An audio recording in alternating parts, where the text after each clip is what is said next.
How's it going, people? Welcome back to the channel. Welcome back to the Big Six. Hope everyone is all well. 1.5k in the building already, so make sure you guys hit the like button. It isn't the normal Monday episode, but Arsenal were playing last night. I had work to do, had a game to watch, a watch along to run. But we are here today, and we're back here to Thursday, people, for the next one. Obviously, it's a big weekend coming up, Manchester Derby, North London Derby. So make sure you guys are there Thursday. And Big Six Extra is back tomorrow night. What I've done, Saeed's at the game, so I thought to myself, let me pull Cams out of Big Six Extra and then put him on the original show. Big up Cams in the building. What are you saying, Cams? You good?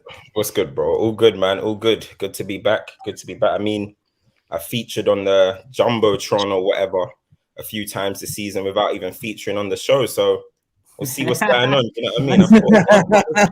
The Summer Jam screen. That's what we call it. The Summer Jam screen. Big up Cams. Make sure you guys subscribe to Cams. His channel is in the description below. But as you know, he does work for FTBL as well. So make sure you show some love to the Stoppage Time team and Cams. Follow his channel and follow up FTBL. And as always, people, road to 5K for HUGH. We didn't get it done at the end of last year. It is what it is, but let's get it done by the end of this month. We still got about 20 days or so. He's very close. He's about just under 300 away from 5K. So let's 250 now. 250 now. We're getting close. 250, but we say 300 and we make sure it happens. We make sure it happens. So yeah, just under 300. Big up HUGH, big up Cams, big up GRIZZ, TOBS, MATISSE, and THUGGEry. Their channel links are in the description below as well. You know what it is already. Support the man them. That's how you can support the show. We're all doing stuff on our own channel, so make sure you show them some love all round, people. And of course, the sponsors, we can't forget the sponsors. Manscaped in the building, 20%. TB620 is the code. If you use the link in the description, it should automatically apply the code, but please make sure it is during the checkout process. But if you go on the website yourself, then just put the TB620 promo code whilst you're in the checkout process and get yourself 20% off everything on the site, everything. And they've got a few new bits there as well. So make sure you show them some love too. They're helping me bring the Big Six Extra. They're helping us bring the other content on the official channel. So long may that continue. Big up Manscaped, TB620 people. And obviously, there's no Premier League action over the weekend. The FA Cup is back. The FA Cup is here. And yeah, some interesting results, to say the least, throughout the FA Cup. Most of us have gone through. Some of us haven't. And some of us, or one of us, have a replay to get through. But we'll start with the one that hasn't, considering the one that hasn't was thrashed by one of the ones that did go through. HUGH, let's start with you first, because Man City 4, Chelsea 0. Happy days. Yeah, listen, on a normal occasion, I'd be thinking Chelsea twice in a week. It's looking rough. It's not what you want, you know, the fixture congestion, all the big clubs coming up. We know the fixtures we have coming down the road. And I was in Stamford Bridge, as I'm sure you know, on Thursday night. And it was a tough watch. We saw the team sheet. We weren't quite sure. I know you covered it on that night anyway, but I'm just going to tell you what I saw. It was a tough watch. The first half, we've got it together in the second half. And I'm thinking, right, I think he's going to have to change things for the game on Sunday. We're expecting changes anyway, you know, rest Haaland, etc., etc. A much, much better performance, a dominating performance. I said it in my own review, and I think I owe Matisse, to his face, a massive thank you. I thank the Chelsea fans and Chelsea Football Club in my review. I owe you a massive thank you for a free training session in our build-up to our mammoth tie versus Southampton on Wednesday. We needed that. We needed those minutes in the legs. We needed to keep ourselves fresh for Southampton, and you provided just that for us. First half, blew them out of the water. I was really happy with the way we played. We went back to what works for us. We went back to what works for Manchester City. You know, the high pressing, high energetic forward and or striker and Julian Alvarez, both the wingers running, being creative. Phil Foden in midfield, an absolute masterclass. And his goal was the most vintage Pep Guardiola City goal you will see all season. It was like deja vu. It was like bringing us back to the days where we just watch fluent football, flowing football. And I just hope that Pep carries that same idea. No more experimenting. Forget the test tubes. Forget the lab coats. No more experimenting. Just go with what works for us, because we know what works for us. He knows what works for us. Bring that into the derby on Sunday, I think, or Saturday. I think we'll be perfectly fine. Dominating performance. It was great to see. It was the most City performance we've possibly seen so far this season, bar the 6-3 over United. So we needed that. And then the second half, like I said, just nice one for the training session. 4-0. We march on. Beat Chelsea twice in a week. My man, Riyad Mahrez, he's been at the brunt of criticism for a couple of months now. But listen, you can't kick him when he's down too much, because he seems to come up with the goods. The G and A, mainly the G. 3 in a week against Chelsea. It's light work. We move on. Light work, Matisse, man. Is that what your club's turning into? Light work training sessions. Thank you. Matisse frozen, innit? No, Yeah, he's proper frozen. Yeah, He's like that old chestnut Grizz. No, he's actually frozen. No, he's actually frozen. Let me bring up. Let's have a. No, he's actually frozen. Free smoke, free smoke, free smoke, free smoke. Oh shit, he's not. He done me. Yo, man, get me off this screen. He done me. Bro, I would have sat there for 5 minutes until you figured it out. Oh, I was like, shit. He done me. Oh, That was good. it's a long day, That was man. quite good, you know. I can't lie. Oh, it lasted about 4 seconds. Pause. Wow, what's going on over there? Man said pause. With a performance like this, I don't really know what to say. It's not even that type of performance is the performance that you'd expect from a team a couple of divisions down, to be honest. For being completely honest. Like, we didn't compete in any phase, in any position, not on the bench as a manager, you know, in any department. There was no point in us even turning up, really, to be honest. It was that bad. I've genuinely seen relegation strugglers come to the Etihad and Everton being one of them, put up a better fight than that. And I know we have injuries. We definitely have injuries, but it's not an excuse because there's still a bunch of internationals out on that pitch. There's still experience. When you look at the starting 11, outside of Humphreys, Lewis Hall, you know, everybody else is basically, you know, an experienced player. Even if they are young, they've played a lot of football. So I don't know what half was more embarrassing. I've said it before on my review. Like, I don't know what's more embarrassing. Is it the first half where we conceded all those goals? I found myself applauding City at some points because they were just playing that well. The football was incredible for one of the goals. Or is it the second half where they just took the piss out of us and started, just walking it, and we were just waiting for the game to be over? I personally think the second half was more painful. It's like a slow death. And yeah, it's funny because a lot of people have kind of turned after a game like that. For me, it's not going to make me turn on a manager because I have to look at it and take the emotion away and just stand back and say, look, yes, he needs to fix up. He can't continue to keep coming up against these top teams, these top managers, and not competing. But at the same time, if a lot of us don't rate the team and we don't rate a lot of the squad, then I would like a lot of that squad and a lot of that team that for the last couple of years have kind of hung around maybe too long and have continuously needed to bounce back under different managers, have continuously, needed motivating and pushing and then down tools or whatever towards the end of those manager stints. I would like a lot of those players removed. And even if Potter's not the right guy, he could at least cleanse the team and freshen it up and get rid of, bring the average age of the team down. And then, if he doesn't work out, then at least he's done something right. So it's going to be a painful season, man. I don't really have much left, actually. I've got Champions League and that's it. So, yeah, Dortmund, and I'm finished after that. That's me done. That's tapping out. I got a big break. I was saying to you, Turkish, before we started rolling, I got a big break. I've never seen this break before. There's no game between 23rd of January and like February. Like, I don't know what I'm going to do. There's a big time break. you can put the work in behind the scenes. You got to put the work in. Got a winter break. I thought I was in Germany for a second. It's crazy. Felix coming in the door as well. That's his time to, get used to Potter's process. Felix. I love Felix, but hey, listen, you are a bad man, Turkish, for that. When it comes to Felix, I like the player, but if I was Felix's advisor, I'd say go anywhere other than Chelsea. Like you're an attacker that's literally just come from a struggling team. The system doesn't suit you, and instead of going somewhere, I guess there was no other offer, so he had no choice. But you end up going to a team that is just as chaotic. And it's funny. I think Cam's tweeted it. He was spot on. We kind of going to need him to be our main guy from a creativity standpoint. He's going to have to get everything ticking, set the tempo. And I would personally put him in the midfield three in Mason Mount's role in the left channel, and have him as like your Odegaard / Griezmann. He's not as good a passer, but he's going to have that kind of responsibility. But how can you put that kind of responsibility on a player that's just coming from La Liga on loan? You don't have an option to buy, and he's not even informed because he's been absolutely destroyed at his club. Tobe, your smile, man. Stop smiling at me, man. You're putting me off. So yeah, That's not even a smile. You know what it does? Bro, he's grinning in the screen like, no, it's not that. It's not that. You know what? Let's win in João Felix. He's going to score us our goals. He's going to create our goals. He's going to run games for us. He's going to do everything that Kai Havertz and Mason Mount and Pulisic and Aubameyang and Sterling can't do, right? Because that's what they do.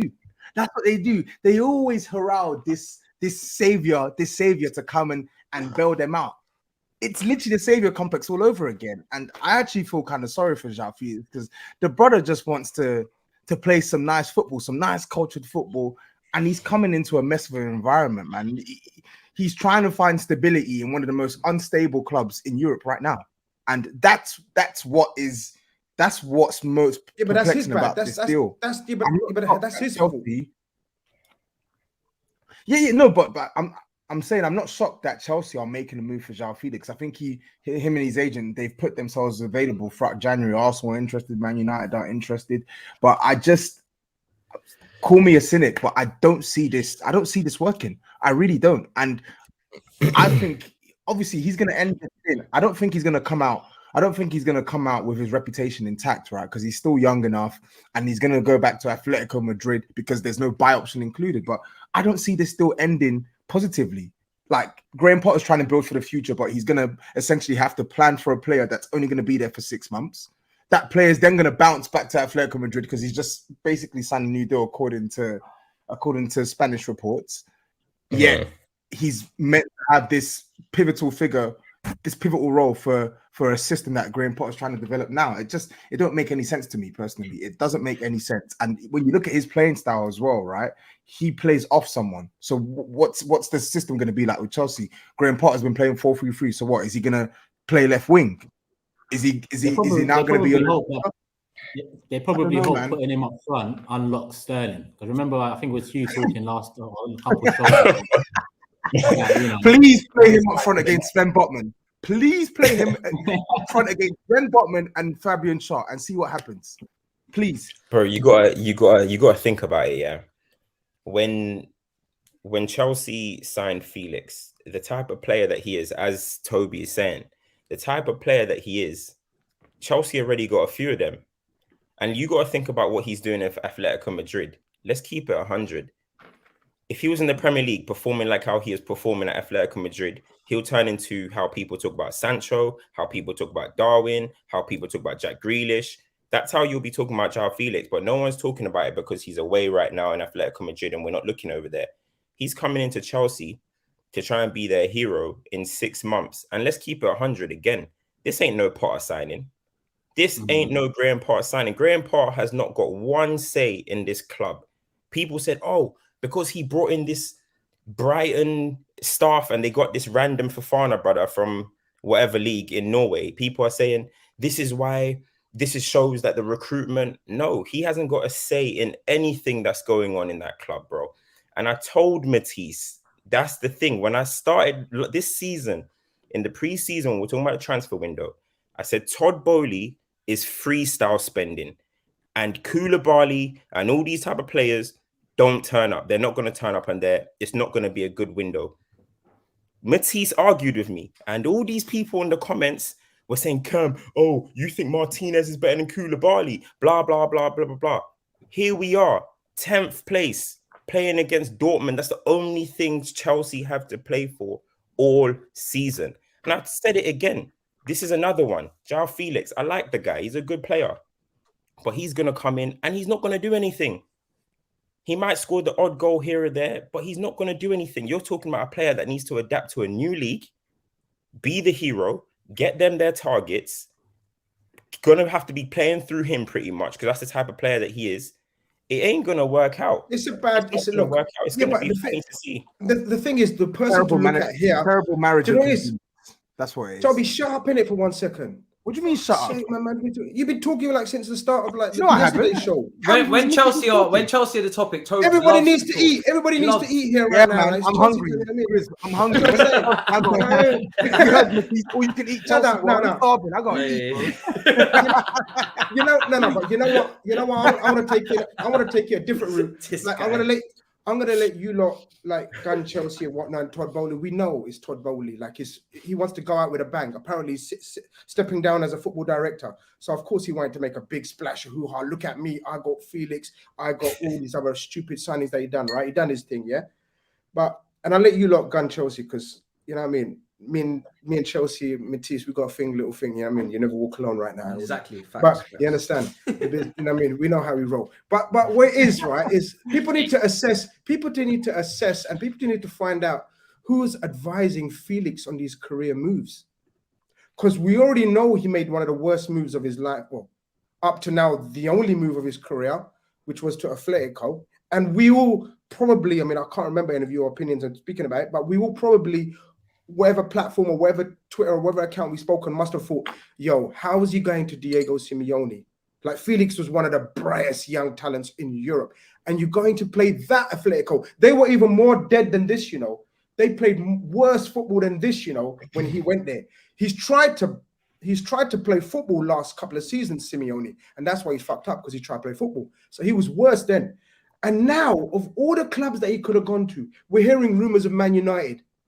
We're hearing rumors of Arsenal. We're hearing rumors, probably, I don't know. There must be other clubs in for him. He chose Chelsea again. Like this, someone needs to check up on his advisors and who's telling him this business, because it makes zero sense. Arsenal would have been a serious move for him. I don't think Arsenal United ever made an offer, if I'm honest. I don't think they wanted to make an offer without an option to buy. Hence, Chelsea. But this is my point. I don't think they would have paid the money. We're completely. This is my point. But this is where Chelsea, the size of the money that Chelsea have paid for the 6-month loan deal with no option to buy. This is where Chelsea need to get beat up. Huh? This is where Chelsea need to get beat up. This part, because he's only Chelsea can hoping it sticks, Todd Bowley. He's throwing shit at the wall and hoping it sticks. Big blockbuster name. It'll hopefully get the fans happy again. It doesn't take a genius to work out that Chelsea don't need another free-flowing, creative player who'll move to the wings and, you know, move about the pitch. They need a focal point, a bagsman up top, an assassin who'll stick the ball in the back of the net. And we're talking about João Felix, who they spent, 16? Is it 16 or 20 million for a 6-month loan deal? Can someone tell me what it is? It's some absurd amount of money for a player who I'm almost certain has never scored more than 10 goals in one season. Not for Atletico, you're right. Yeah, I think the most he scored in the league for Atletico is 8 league goals. And people will say, "Oh, he plays for Simeone. Oh, he's being stifled. All of this stuff, all of this crap." Okay, even if you apply the tax, we've seen top attackers play under Simeone and bag. Like Griezmann, like Diego Costa, and again, no slight. I'm ready to defend him on that front. No, you can defend. No, you can defend him all you like, and I think there's ample reason to defend him. But the point I'm making is this: he's not prolific. Whether you like it or not, he's not prolific. That's the main point I'm making. Agree, right? But so how many goals are Chelsea expecting to get out of this in the space of four months? Yeah, I agree. I agree with all of that. What's the success for João Felix? And that's what I mean. The Arsenal move was perfect for him. It was perfect for him because you're going into an environment that's already patterned, right? They don't need, as you've seen with Gabriel Jesus this season, Arsenal are top of the league. Because Arsenal are top of the league and Jesus has only got 5 league goals. But when you look at what he's doing in a game of football, those things, João Felix can bring Arsenal some of those things, right? At Chelsea, the expectation is higher because, quite frankly, they need more. They need the guy up top to be able to score goals, to be able to link play, to be able to do X, Y, Z, because they haven't got those qualities spread out across the team like Arsenal do. Unless there's a change of formation, and we don't know though, guys. So let's not get too ahead of ourselves, because unless there's a change of formation, we agree that we can't see it working. But if there's a change of formation, can we see it working then? And then it could be seen as a GRIZZ? Yeah, it has to. I don't know, because they haven't got the personnel. Potter's not got grips of them over there. He hasn't got them. But that's what I'm saying. It's not a Potter signing. Yeah. I'm telling you, Potter right now. Yeah, I've seen it at my club. Potter right now, he's David Moyes. He hasn't. The players ain't respecting what he wants to do. He's just out there. He's not speaking well. He's looking confused. He's getting angry at press conference questions because he can't believe it that he's been at clubs like Brighton and stuff where people are going to speak to him with respect. These guys are speaking to him like he just won the charity. I saw them speaking and they were like, you know, how does it feel to be 4 months into the Chelsea job? I'm like, bro, respect him as like a man. He's having to answer these ridiculous kind of questions as if like he just won a Make-A-Wish Foundation. Like that's genuinely how it looks right now. It genuinely looks like he's won the Make-A-Wish Foundation, and then this is his wish. Can I be Chelsea manager for a couple months? And that's what's going on. I like the guy. I like Graham Potter. I think he's a good coach. But I always thought this is a step. You're going from arguably, if you're talking about Brentford or Brighton, I believe it is, are the smallest clubs in the Premier League. And then you're going to Chelsea, one of the biggest clubs in the world. It's such a big jump. No middle ground, no Newcastle first or Tottenham, no disrespect to Tottenham, but you just go straight to Chelsea. This is always going to happen. Everyone's feeling sorry for Graham Potter, but you know what you were walking into. They sacked Thomas Tuchel, who had done a great job at that point, up to that point, probably. It started failing, definitely. But they sacked him with no remorse. And you're walking in with your CV like that, thinking that you're going to do what? They're going to give you sympathy. They're going to give you time. You can't be getting angry. But the thing is, yeah, Todd Bowley, apparently, people have been telling me, and I don't know, but Matisse will have done more research, hopefully, because we know Matisse is all about the research. Like Todd Bowley does give his coaches a lot of time, and he's very patient with them, and he gives them a lot of money as well. Patience, time, money. That's exactly what you lot need right now. Now the fans, because that was distressing what they were singing in the stands already. Like what? Where are we? Like game week 15, 16 or whatever? He hasn't even been charged all of them. And they're singing Tuchel's name and Abramovich's name. And it wasn't a minority. It was the whole stand singing. That's a different kind of pressure. Like you got the pressure from the media and your team's not performing and your director of football is buying players like blatantly from a catalogue. Yeah. And then on top of that, the away support, which is usually the most loyal support people. The away support is usually the most loyal because they go home and away. If they're singing next man's name already, there's some serious decisions to be made by the owner. Serious decisions. Because he's going to look like even more of a dickhead if he sacks him now as well. After giving him what, half a bill, close to, after they've signed everyone that they wanted to sign. But you got to think about it though. Chelsea fans, they're spoiled. Do you know what I mean? They haven't had their humbling over the years. They're spoiled. Every single time it goes wrong for Chelsea fans, they want their manager out within 6 months. I haven't seen a club sack a manager so quickly before. They sack Villas-Boas, they sack Scolari. This is what they do. They just come in, get spoiled and sack. But the difference is Roman's gone. Roman Abramovich is gone. The way Chelsea were operating from 2003 to maybe 2016, because I think it started getting a little bit messy after 2017. So let's say from 2003 to 2016, the way Chelsea operated is gone. So Chelsea fans are still sitting there thinking, oh, we'll just splash the cash. We'll sack Potter probably eventually, get in Zidane, Enrique, and it's just going to flip again. It's not going to happen that way, bro.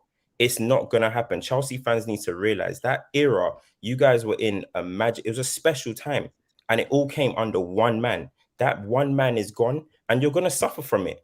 Listen, Chelsea, the way Abramovich was, how powerful he was, is like how Ferguson was to Man United, how Wenger was to Arsenal. When these guys leave the club, it leaves a massive void.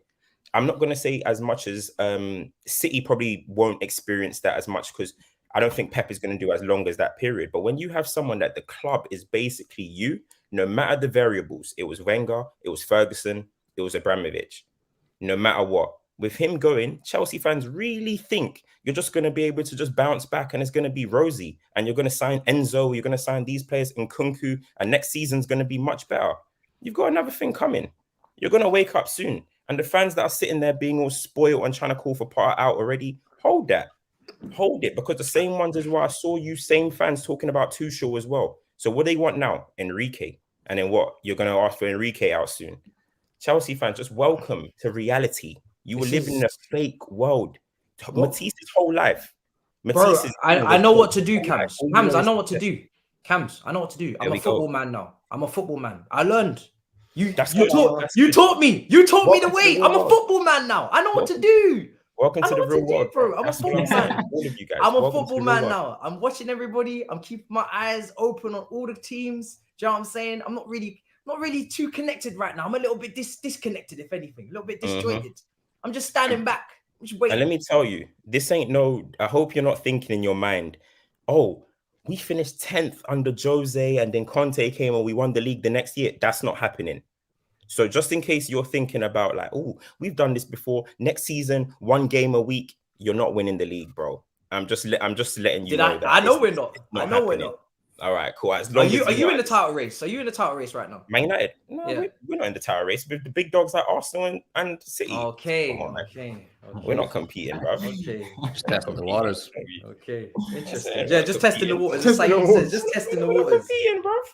Just testing the waters. Seems like you guys are back on the up. I hope you guys, you know, you fulfill your potential over there.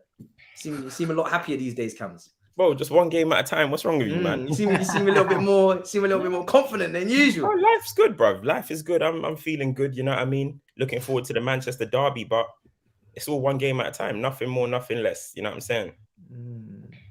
So you know what to do, Matisse, yeah? What do you mean? Well, a second ago, you had your hands up saying, I know what to do. Yeah, I said I'm a football man. I'm just, do you know what I'm saying? I've seen what's happened over there with Cams and Man United and gone through their little post-Fergie. And he hasn't really been as active. I haven't really seen him too much. He's kind of just not really going to Old Trafford like he used to. You know what I mean? You know what I mean? So he's just been saying, you know, I'm just watching. I know how to act. Man. He taught me well. I know What has Felix been brought in for? To get you lot top 4? Or no, man, we ain't getting top 4. It's done. We're not getting. So top what's he 4. in for? What's he coming to do? He's only in because Sterling and Pulisic literally just got injured. That's what it is. It's Are reacting. they serious injuries? I don't have a clue, bro. Let's see. You stop following your club. I'm covering all clubs now. I'm busy, you know, covering all clubs. And you're reading Team Talk anymore. You I've mad. got to cover all the clubs, man. There's a lot of clubs. Big 6. Injury news. 6, 7. But no, I mean, listen, I think those injuries kind of sparked Chelsea into action. And the only thing I want from Felix is just come and just try and entertain, man. Nutmeg a few people, put a smile on my face and come off the pitch. That's it. Do you know what I mean? I have no massive expectations. I don't know where he's going to play, what position. I don't know what Potter's plan is. He's not got a option to buy. So, like I said, Dortmund, and then we go from there, man. We'll see. Bro, don't let him run into Decore and them, man, fam.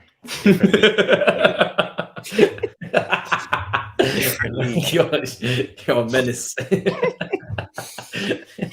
I see Mason Mount going a lot of criticism after that game as well. Yes. Mason Mount. Where do we start here? I mean, for him, I think he needs to have more competition for his place. That's why I have Felix playing in this position in my head, ideally, because I'm looking at the way Cucurella has been getting forward this season. It's been poor, but in terms of passing the ball, I think he's a smooth passer. If he's at his best, he can be smooth operator on the ball and be crisp. So I'm personally looking at him and thinking, can we invert him? Can we stop him from getting too far forward? And like I said, doubling up with Felix on the left-hand side with maybe a Sterling or a Pulisic when he comes back. So for me personally, what were you two sniggering about? What's going on? I'm just laughing at TOBS, fam. I know he's got something to say. That's why I've got nothing to say. I'm just listening. I'm just listening. I don't know how TOBS does it, you know. I don't know how you do it. Genuinely, I don't know how you do it. I can take it from the rest of them. You know, as they say, I can take it from the rest of them. I can take it from the ones that have done it at the top level, at the top of the game. You know, that have experienced shit, that have won things. Man. But you, I don't take this shit from you. Blood of my enemy. I'm not taking this shit from you. Blood you ain't achieved shit. You don't do nothing here. You're just here. Enemies. You don't have to take anything from me. You're I'm just existing. Laughing, you ain't picking up nothing. I'm just laughing. You ain't achieving nothing. You ain't got no goals, no aspirations. Well, you can shoot your shit at Spurs. It's just jokes. You can shoot your shit at Spurs. I don't understand why you're so happy. What are you happy about? I laugh. What's the problem? What are you laughing about? What do you mean?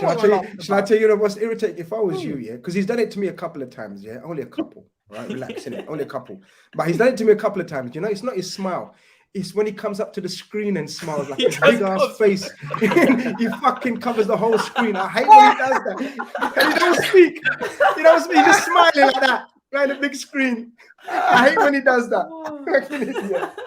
He just comes very close to the screen. He comes close to the screen. You can't even see his whole face at that point. It's Oh, just, it's God. crazy, man. You know, honestly, do you know why I was laughing? I was laughing because I remember, and I like Cucurella. Before you come at me, I like Cucurella, and I think eventually he will come good. But the money was mad.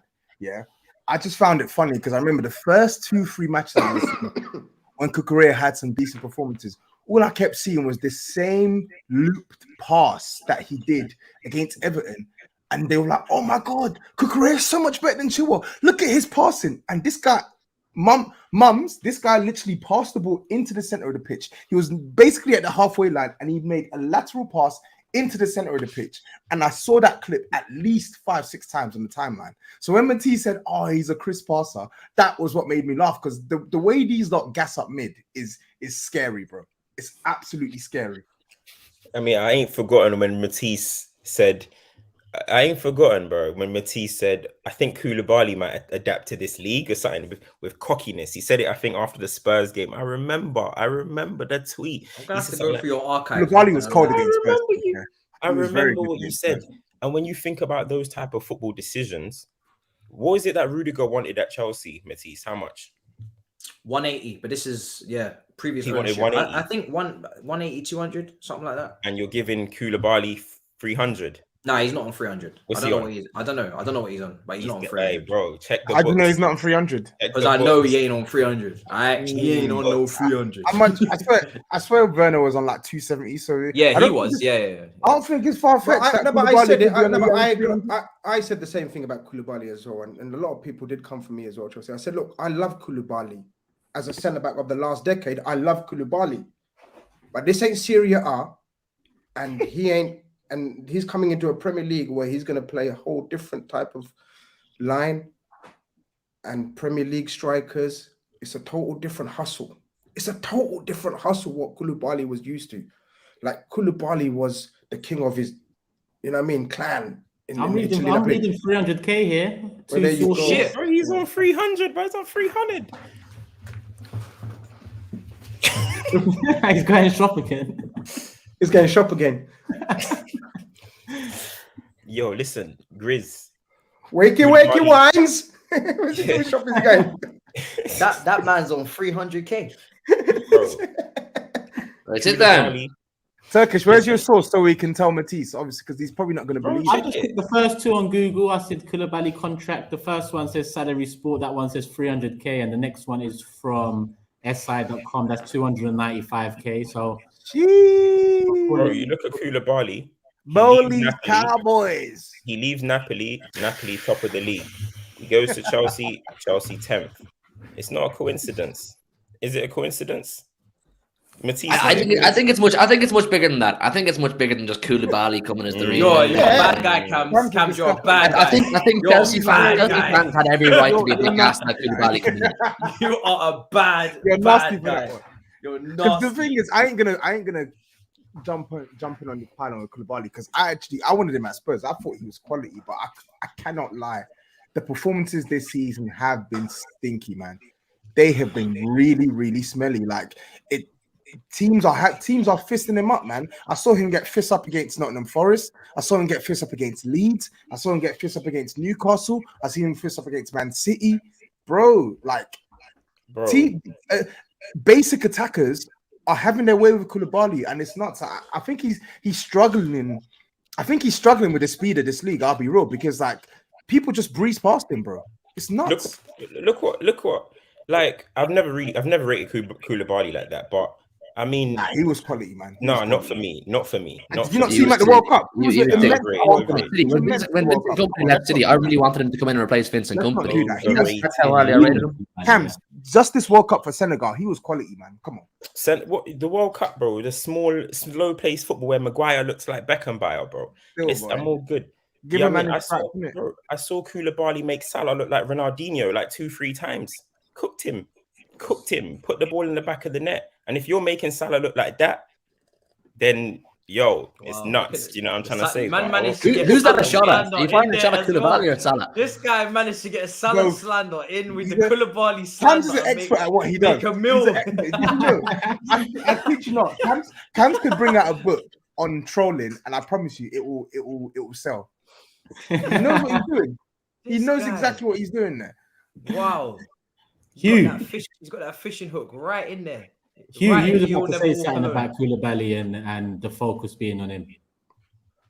Yeah, I'm just saying, like, obviously the fall off is massive because I think we're discrediting his performances for Napoli. He was an absolute warrior for Napoli, and like I said, I wanted him to replace Vincent Kompany, and we apparently had a private jet hired. He was close to coming. We were getting excited, and I was excited. So when he came to Chelsea, looking at the Thiago Silva signing, how that turned out, there was a part of me thinking they could possibly get another Thiago Silva type in there. And yes, they're spending a lot of money on defense. The defense should be strong. Koulibaly, Thiago Silva, and whatnot. But listen, it's worked out how it has. He's not taken to the league. Not everybody takes to the league. And look, it is what it is. He's making Salah look like Ronaldinho, apparently. So he can't be doing that good.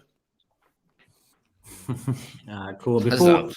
Before I move into the super chat, it's been heavily Chelsea orientated, but you did mention Mahrez, and I've got to say, Mahrez is probably one of the most underrated players in the Premier League ever. He's very rarely talked about. Their best first touch in the league, and I got to big up Lee Gunner for that, because Lee Gunner said it from years back. Best first touch in the league, and over time I've seen it myself. That free kick was mad. That free kick was crazy. Chef's kiss. Super. Yeah. I said about 3 weeks ago he has the best first touch in the league, and certain people on this panel came for me. I genuinely believe this outside of the boot on his left foot, it's the most killer touch in the league. And yeah, he probably is underrated. I don't know, is it because he plays for a City, or is it because sometimes he's a bit one-dimensional, but his one-dimensional is so effective. I mean, he's a real second half of the season. He's a real second half of the season merchant as well. He seems to really come to life in the second half of the season. I was just about to say that, Hugh. I think that's I think most football fans know Mahrez as a baller. Like, he's always. I think you'd be hard pressed to find anyone who doesn't think he's a baller. But my thing with Mahrez, I've seen it over the last couple of years. Why does he just ghosts? The first half of the season, he ghosts. He puts in some really poor performances. Then second half of the season, bang. Why? What's that? Honestly, it makes no sense to me, but I'm cool with it. He was our top scorer last season, but no one even seems to really notice that. Like, when people ask you who was City's top scorer last season, some people are hard pressed to know who it was. It's Riyad Mahrez, and that's predominantly because of his second half of the season performances. He's a Champions League killer as well. He's been our best performer in the Champions League possibly over the last 2 years. Yeah, he's criminally underrated. I don't know what more I can say. That City fans were rubbing him out before these 2 games. Oh, so let's not pretend like this is a I'll rival problem. I think he's underrated because City fans don't give him enough respect. That's where the problem lies. It's got nothing to do with rival fans. No, you guys don't disrespect you guys him. is the one that needs to start showing Mahrez some respect. Got nothing to do with nobody else. You guys are not rating Mahrez properly. Simple as that. Listen, I don't speak on behalf of the City fan base, right? But I've always respected Riyad Mahrez. But I still stand by what I said from the very start of the season, that I still prefer the Grealish, Haaland, Foden front three. But you can't really argue with Riyad Mahrez's numbers right now. It's the same way a lot of people were saying in the first half of the season, is Haaland taken away from City's overall play? But you can't really argue with the fucker's numbers, can you? He's putting them up, so you can't really take him out. So with Mahrez, I still don't think he's probably my first choice on the right wing, but I wouldn't take him out right now because he's on fire. But do you say he's not your first choice on the right wing? And I get it, because some of the performances are very inconsistent. But I've said this to you before, and I've said this to Steve. He's your best option on the right wing, because I do not fancy Phil Foden on the right at all. I don't think he bangs on the right at all. I think he makes good off the ball runs, etc., etc. But when he has the ball at his feet and he's up against his marker, I don't get winger vibes from Phil Foden. I don't look at Phil Foden and see a winger. And when I do see him on the flanks, he's way more effective on the left-hand side. So for me, I'm looking at Riyad Mahrez and I'm like, okay, yeah, he is inconsistent. But when you look at your wide options this season, I think they've all been inconsistent personally, apart from Phil Foden, whose form has probably dipped in recent weeks as well. He's the best option. He's the best option. He's barely played since the World Cup, and he's one of our top scorers before the World Cup. And when I think the last time he possibly played on the right, or to my knowledge, was a 6-3 win over Man United, and he scored a hat-trick that day too. I think he's a fantastic right-wing option, but I think the case study that is most worth talking about is the game against Chelsea. I think you're right. It's not going to be his ultimate position. He will end up as a midfielder, and we saw that. We're getting glimpses of that. Pep has said that. He's just not quite ready for it yet. I still want to play him on the right-hand side. He needs to be on the pitch for me. I think it works with Grealish on the left-hand side. But right now, I think Mahrez is going to play on Saturday too. I don't think Foden's form is dipped. He hasn't played that much since Christmas. Cool. Let's get the super chats in and keep it moving. Smokey Setting says, how are you, man, putting Terry and Sol Campbell in the best 6 centre-backs? And you, man, forgot about Desai and LeBeuf. Matisse, I'm especially ashamed of you. I'm sure we mentioned Desai. We did. 100%. But you can't disrespect Sol Campbell. I don't really care what you say about Terry, even though ability-wise, Terry as a centre-back So is definitely... you're saying we should have took Terry out of it? Or... Matisse, No, I'm not saying that. I just don't give a shit what people say about Terry. I don't I'll care. be very surprised if Matisse ain't ashamed of Smokey Settings mentioning LeBeuf as well. Now, are you not ashamed that he's mentioned LeBeuf? Are you not ashamed? I'm a bit shocked. Chelsea trying to act like they have deep history. Six of all LeBeuf, time. you know. Boy, did you not see LeBeuf cooking Chelsea the other day? Yes, I know you got a great joy out of that, didn't you? So you probably. Yo, he chefed them up, man. I think He you chefed them up probably like teppanyaki, man. Jeez. Clipped that up and put it in your gallery, didn't you? Saved it. What gallery, bro? Under the folder of Havertz and Pulisic slander. Isn't it? I don't have a folder, but I don't need a folder, to be honest. It's readily available. It's readily available. I don't need to keep a folder. That I just go on Twitter a normal day and I'm seeing Havertz slander. I've won. I won. One. What a trophy for TOBS. Well done. Yeah, thank you. I'll take the trophy. Yes. Jerome says Tottenham win 2 games and suddenly Toby's wearing a Spurs hat, but he's on brittle, shaky ground. That's nonsense, man. But thank you for the super chat. That's nonsense. Cameron says Matisse, the true MVP. Arsenal fan, but I've been watching all your content since finding you on here. Big up yourself and the roundabout intro. Legend. There you go, Matisse. Just like the rumors of Felix's girlfriend, the London Cowboys are for the streets. Oh. Jesus. Yo, LJ Brown's been on a roll today, man. He just come from my stream sending the same type of super chats and he's come over here to do the same thing. He's on a madness. I see one here for United. The United ones, the Tottenham ones, I'll keep for when the conversation turns to them. So I'm just going to get the Chelsea ones in now. Ben says, no intro with the nerd playing FIFA mid-game.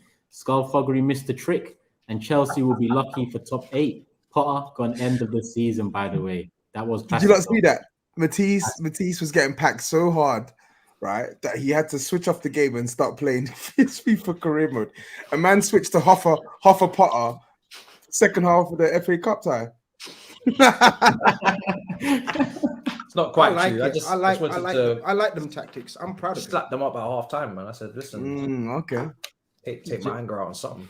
JML says Felix playing with Havertz and Mount dead, and Mr. BP. Mr. BP says Matisse, you're not embarrassed about how your owners are moving like strippers. Early days, man. It's early days. Where are we? Cardi B started off that way as well, man. Do you know what I mean? Like, let's give it some time. You following Cardi B's route, yeah? Listen, if we end up like Cardi B, we'll be doing all right. Do you know what I'm saying? Let's see what happens. This guy's tapped. You're actually crazy. What the hell? This guy's tapped. What the hell? What am I hearing? Oh my god, it's a mess. We need to also consider that Sterling and Pulisic are probably out long term. I'm not sure their diagnosis has been back yet, but we'll find out. LOL says Felix's agent is Mendes, who's also the agent for Enzo, and maybe it's a favor for a favor type thing to make things easier for the Enzo deal. I'm sure that's something. Some mental gymnastics going in. I understand Chelsea being in the Big Six, but not the London Cowboys. Well, yeah. Do you remember that advert for Golden Nuggets? Golden Nuggets, yeah. London Cowboys, yeah. Hey, your club is fucked. Cardi B, Cowboys. Hey, I'm hearing it all. What is wrong with this guy, man? It's actually mad. You know that meme that Big Steve always spoke about where he's carrying the box and he's just dancing? Yeah. He's literally doing it right now, but it's Chelsea that's the box. He's just living life. I've never seen him so happy. Yo, he's happier. He's happier for our demise than he was going into the Carabao Cup final a couple years ago. It's fucking embarrassing. He's fucking evil. City Bias TV says Chelsea is that kid in school that copies everyone's homework. Todd wants every player that other clubs are linked with. It's all mad. There's one on Liverpool. Is this one? Here we go. Robert says, Matisse, Newcastle fans didn't rate their squad either, but they do now. Why? The coach. Within 4 months, Newcastle changed a lot. Potter is just rubbish. That's Robert's take on I it. don't think it's quite the same, but okay.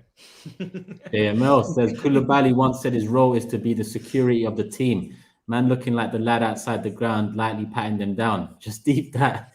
It's true, man. He's not checking for any weapons, man. He's just literally he's just brushing them like this. Do you know what I mean? He's just like that. Yeah, go on you go. He's giving weapons, mate. Yeah. Look at the profile picture on the last one. Look at the profile picture on the last Yeah, one. that was funny still. Oh shit, I've lost it. What was it? It was GRIZZ going like that to the camera.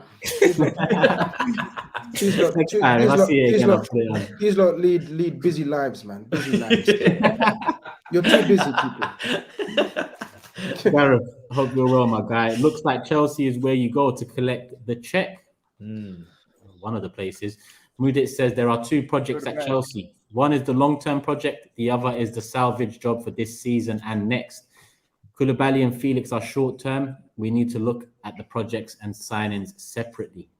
That's his take on the situation. But those fees and those wages can catch up to you, my guy. They can catch up to you real fast. So, yeah, we'll see how that goes. Matisse, we are finished. Not going to lie. You need to show the panel Saeed's career mode clips. What are you saying? Divert their attention away using Saeed's FIFA clips. Yeah, I love the way he's updated the profile and the picture for this week as well. Tired. Yeah, you're tired in that picture. You're finished. Long week. It's a long season. Let me see. So no one mentioning that Chelsea might spend $1 billion in about 4 years. Crazy hours. Yeah, the P's are looking mad. Hence why I said they can catch up to you real quick. Especially if you don't make Champions League and don't make Europe at all. Those figures, those wages, it could be peak. I'm at work. There needs to be some sympathy given to Graham Potter, though, because I think, and I hate to sort of give him an excuse because I hate Chelsea, but he's had a ridiculous amount of injuries, man. He really has. And when you look at his team now, there are so many players out. There's like 10, 11 players injured. I know they got a big squad, but they got some key players missing, man. Some really key players missing. So, boy. That's why I think it's a bit unfair for people to be saying that, you know, we need to get rid of him now. People are judging him off working with half of his squad, not to mention the squad is not his, and then you're only working with half of which is of what is available. Do you know what I mean? So no, 100%, I agree, because you know me, I'm a Potter fan as well, and I hyped him up. Maybe people were saying I done it on purpose, so you know what I mean. But it's true though. None of those players are his, but that's not his fault. And he should have known when he's gone into a meeting with Todd Bowley and all the people there. A smart man like Potter, and he's not. We already know he's got like degrees in brain shit. Yo, Turkish. I saw what you did there. I saw you. What did you do? Yeah, I'm just playing instruments, my guy. Man's playing instruments in the comments. Oh right, is that what he's doing? But what I'm saying is he should have set his stall out and said, look, I know how you lot operate. When I mean you lot, he doesn't know how the new owner operates, but how Chelsea operate as a football club. And I don't operate like that. You see my time at Brighton. I need to work in a certain way. So I do have sympathy for him, but then I don't as well, if you know what I mean. Like if he knew this was going to happen and if he hasn't set his stall out, then it's a jungle out here, my bro. Ralph Ragnick didn't get these excuses. That's what I'm gonna say. No, we don't need his excuses. Well, we hear them often, Okay, but get the it's job not often. done, man. You still got that book? I borrowed it from you, bruv. A little library in your house. I want that back. Reddy says, I'm at work and just click to like the vid and see if Matisse is still alive. Big up you guys. I'll watch it all later. A big fan of Cams and FTBL too. Love for that, Reddy. Hope you're good, my guy. And when you catch up, leave us a comment. Let us know what you thought of the show. In terms of Chelsea and City, I think. Oh no, Aiden says Mahrez moving like Kawhi. Who's that? Basketballer. Kawhi Leonard. Don't give a shit about the regular season, but business end he starts balling out of his skin. Facts. And I think that's it on Chelsea and City, I believe. Yep, it is. Cool. I'm going to save the other one for when we're talking about the other clubs. I think it's only right to slowly but surely move it over to Liverpool and Wolves 2-2. But before we do, make sure you show some love to the sponsor people. 20% off TB620.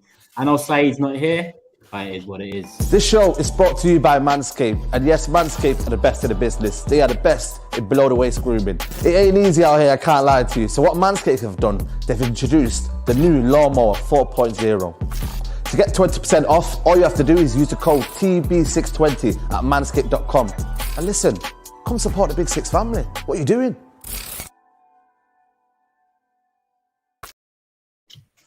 What are you doing? Big up Saeed. Acting skills on point. Show some love. Manscaped TB620. Not only the lawnmower, not only the performance package, anything on the website, 20% off TB620. Moodit came in and said one more thing on Chelsea. I personally can excuse Bowley for a lot. One thing that's inexcusable is the medical staff. We are years behind. Oh, I don't know what goes on back there, man. hopefully that continues. Big up Mudit. Love to everyone that's sent in super chats. Love to everyone that's tuning in, engaging in the comment section. Love to everyone that's hit the like button because we're already on 1.3k likes without even needing a reminder. But I'm reminding you now, get out to 2k people, 2k likes before the show ends. You know what to do. Grizz, over to you, my guy. 2-2.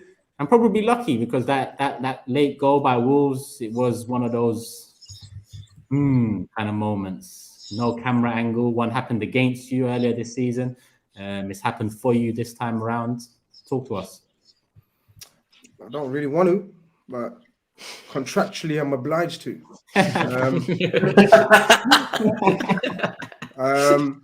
But yeah, look, you said probably lucky. I say very lucky. We were lucky. VAR's a humbler, man. It saved us. Not gonna lie. No cameras up in the ground. It's mad, isn't it? How Emirates and Anfield, the two like big grounds, didn't have camera angles to work out if it was offside or not. But regardless, man, they outplayed us. They outfought us, and that's scary because that wasn't even their first team. They made like 8-9 changes. We played our strongest team, went out marching like we're gonna do something. Try to get some confidence. I'm not gonna lie. I've been ill and sick, and the more I'm talking about my team right now, I'm gonna be sick. So I'm gonna keep it brief and let you lot fire away. But there's not a lot to say on my team right now, especially in the FA Cup tie against Wolves at home. Yeah, it's looking really, really like my brother Saeed would say, man. It ain't easy right now. It ain't easy. But listen, I'm here, innit?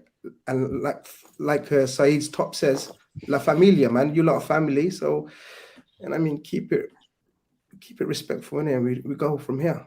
Yeah, but Liverpool, man. Yeah, man. It's got a lot of things to say, but there's a time and a place for them. Right now, it's just a FA Cup tie and a report. You know what I mean? We speak soon. You speak soon. All right.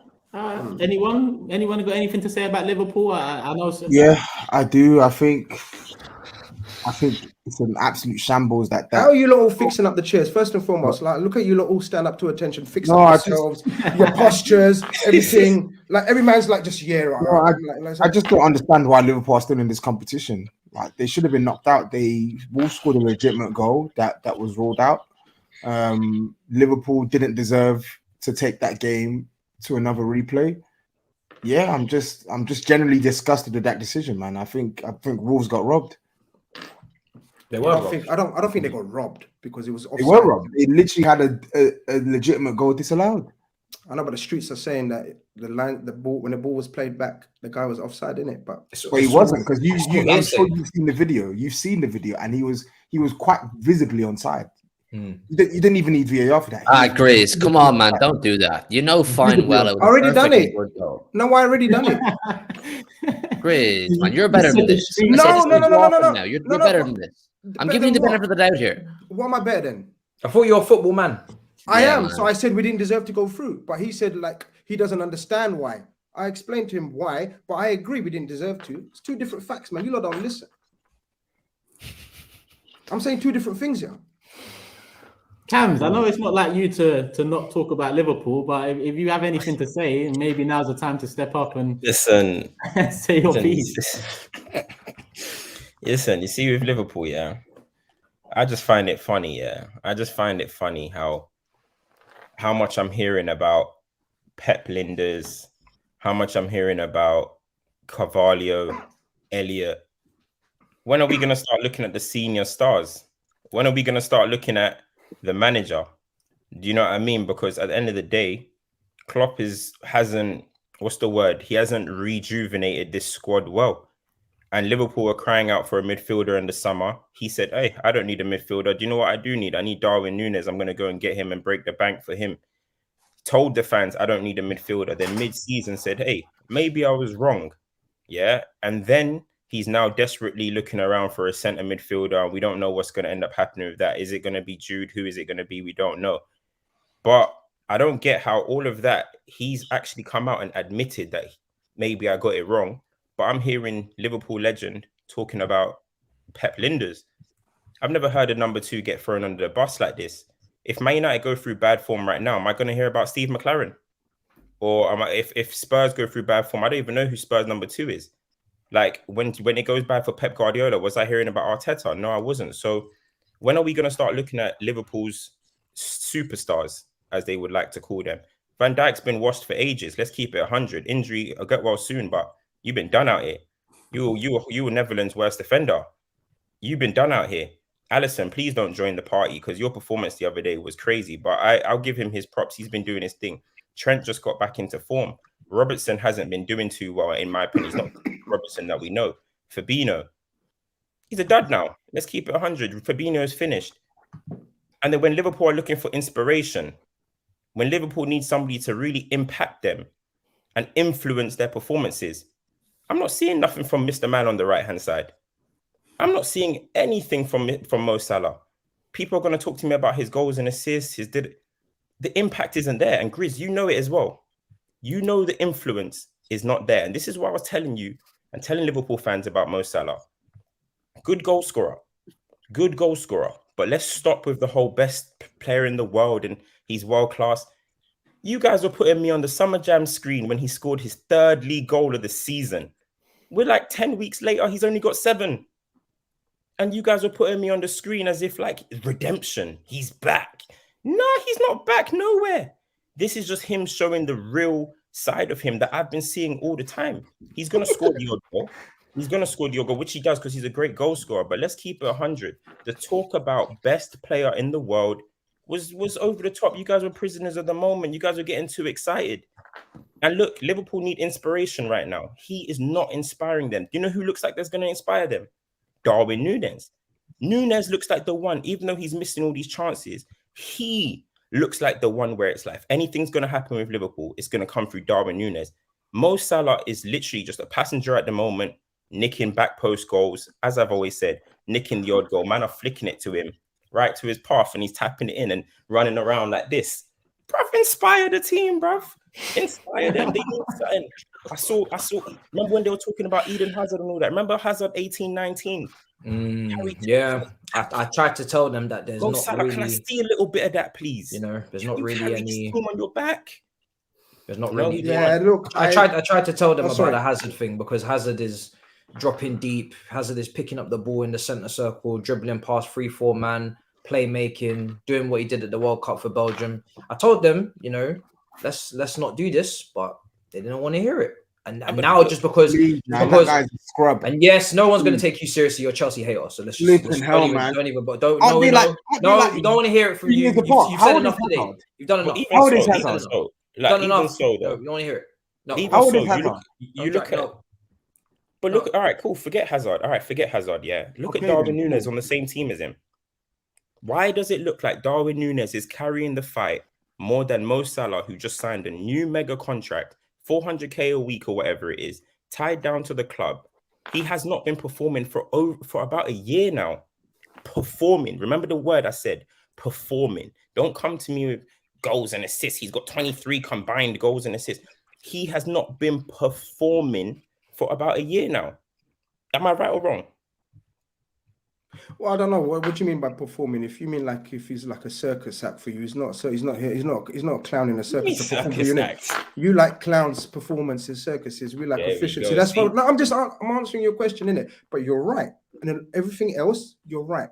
Your Salah agenda, look, it is what it is. I ain't got an agenda. I'm not here to drop the guy.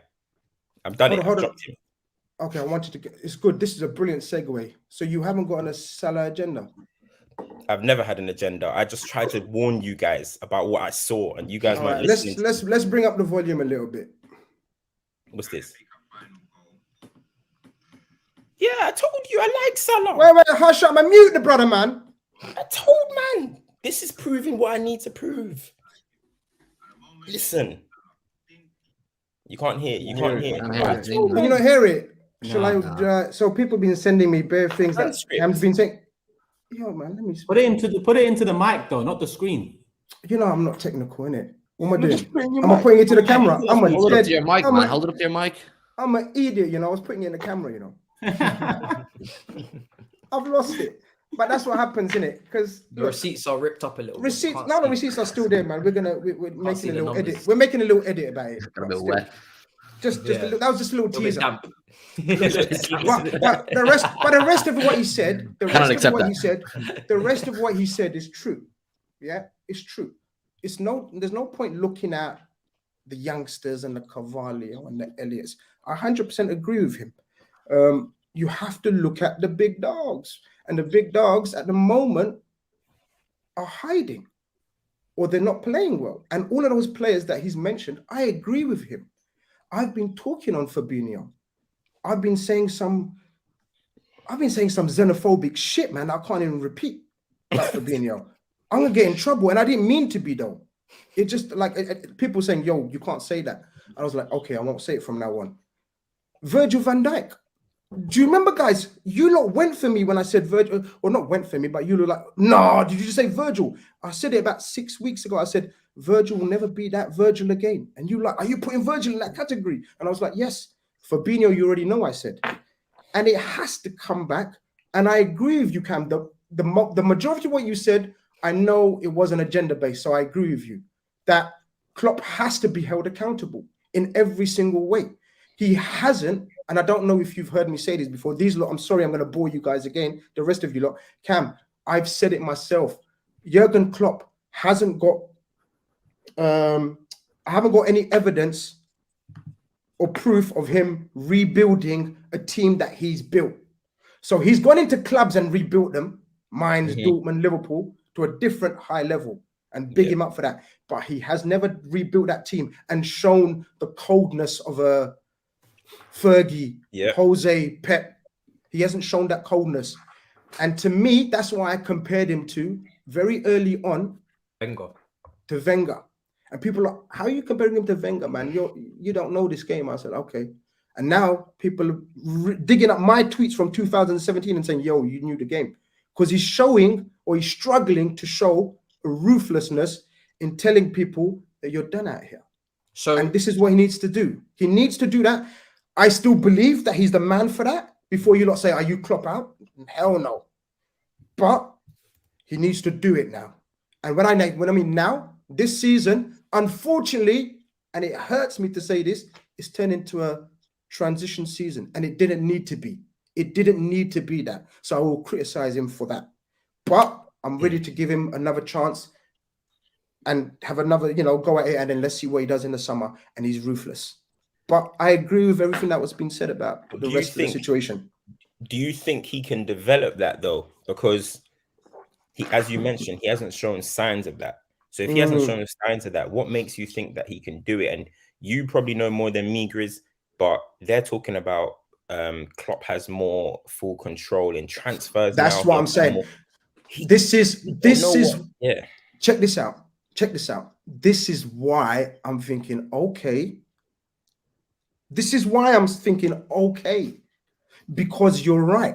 Before, he already all used to work on the sporting director, giving the players, and he just handles his business on the pitch now.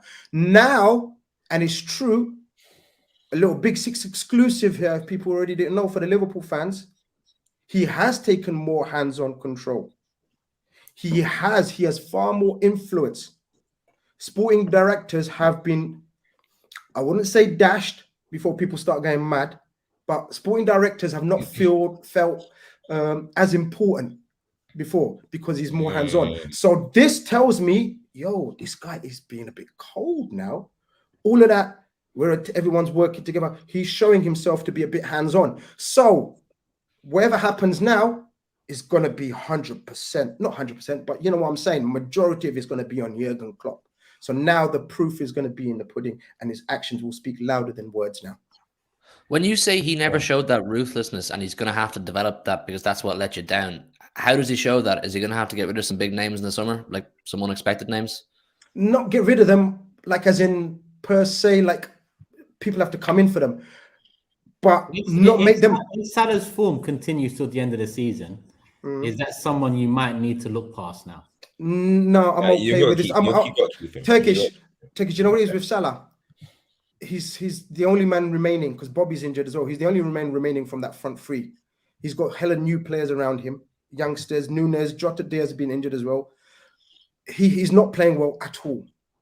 Before people say I'm defending his performances, but the man's still an output machine for me. So if you're saying his form is still ridiculous for someone who's not playing well. So if he continues that, but I get the whole playing thing. He's not playing well right now.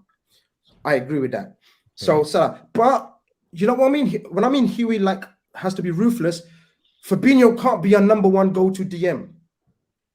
You know, Naby and Ox have to be moved on. It's two windows already too late. Henderson can't be our first choice player every game. Elliot has to be treated like he's a talented youngster in and out of the team. He can't be playing every game. When I saw him line up against them Brentford basketball players and rugby players, I was scared for the boy. I didn't know he didn't need to be on that pitch, man. That was demoralizing, like for him almost, man. Like you're asking a kid to play every game at the highest level. You can't do that, and that's what I mean about Jurgen Klopp. He has to make decisions for the betterment of the squad. He has to be cold-blooded, and I don't know if he's got it in him, but little things that I'm hearing behind the scenes is showing me he might be developing it, or he might be realizing it. Because every man must. We all know this, right? We've all been through life where we're softening up, but suddenly every man must stand up for himself and be cold and make decisions for himself and for the betterment. And I'm hoping Jurgen Klopp is at that stage right now. If he ain't, then next season questions will be asked. But right now, nah. What about tactically though? He's never been amazing tactically, I agree. Yeah. Do you think, like, with what you're going through right now, you're talking about Fabinho being done pretty much. You've washed your hands of him pretty much. Pretty much, yeah. Thiago was literally at one point, maybe for a season or two, arguably the best 6 kind of deep lying playmaker in the game at one point at Bayern Munich. Why don't you just drop him, put in a Thiago into that kind of position where he can be getting the ball off the back for a little bit more, creating from deeper and allowing something else in the midfield, or just trying something different? But Klopp just plays the same guys in the same positions in the same way every single time, and they're going to get him out of the mud, and they're not. So there's two ways of looking at it. The reason why he does that is because he's been hella successful doing that. The bad side of it is when you ain't got the players to keep playing that system, then it becomes a problem. Right now, I agree. He's playing the same formation, asking them to do the same things that he's been asking them to do last 5-6 years. And none of them, and I'm being honest with you, none of them are physically capable. People have been saying they're not listening to him. He's lost the players, this and that. Nah, none of that. They can't do it. They physically can't do it. His brand of football relies on, bro, you already know, man. You already know. Gini Wijnaldum, Fabinho, Henderson, 5 years ago, were the meanest midfield around. Not the prettiest, not nice to look at, maybe, but you know when you played them, it was hell. Right now, and I've said this again and again and again, right now, we're the easiest team to play against. I'm serious. Right now, even Chelsea. I'm telling you, Matisse, you might think, nah, GRIZZ, allow me in it. I'm telling you now, we're easier to play against than Chelsea. I'm serious. Nah, bro. I'm telling you, bro. I'm real. You know me. Nah, bro, we're worse than you. No. We're the easiest team to play against, man. Nope. I'm telling you.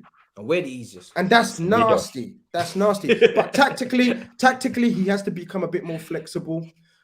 Tactically, he has to become a bit more adaptable. But again, let's see if he does. If he was to put Thiago in the middle, though, like you're suggesting, Cam, who has the legs around?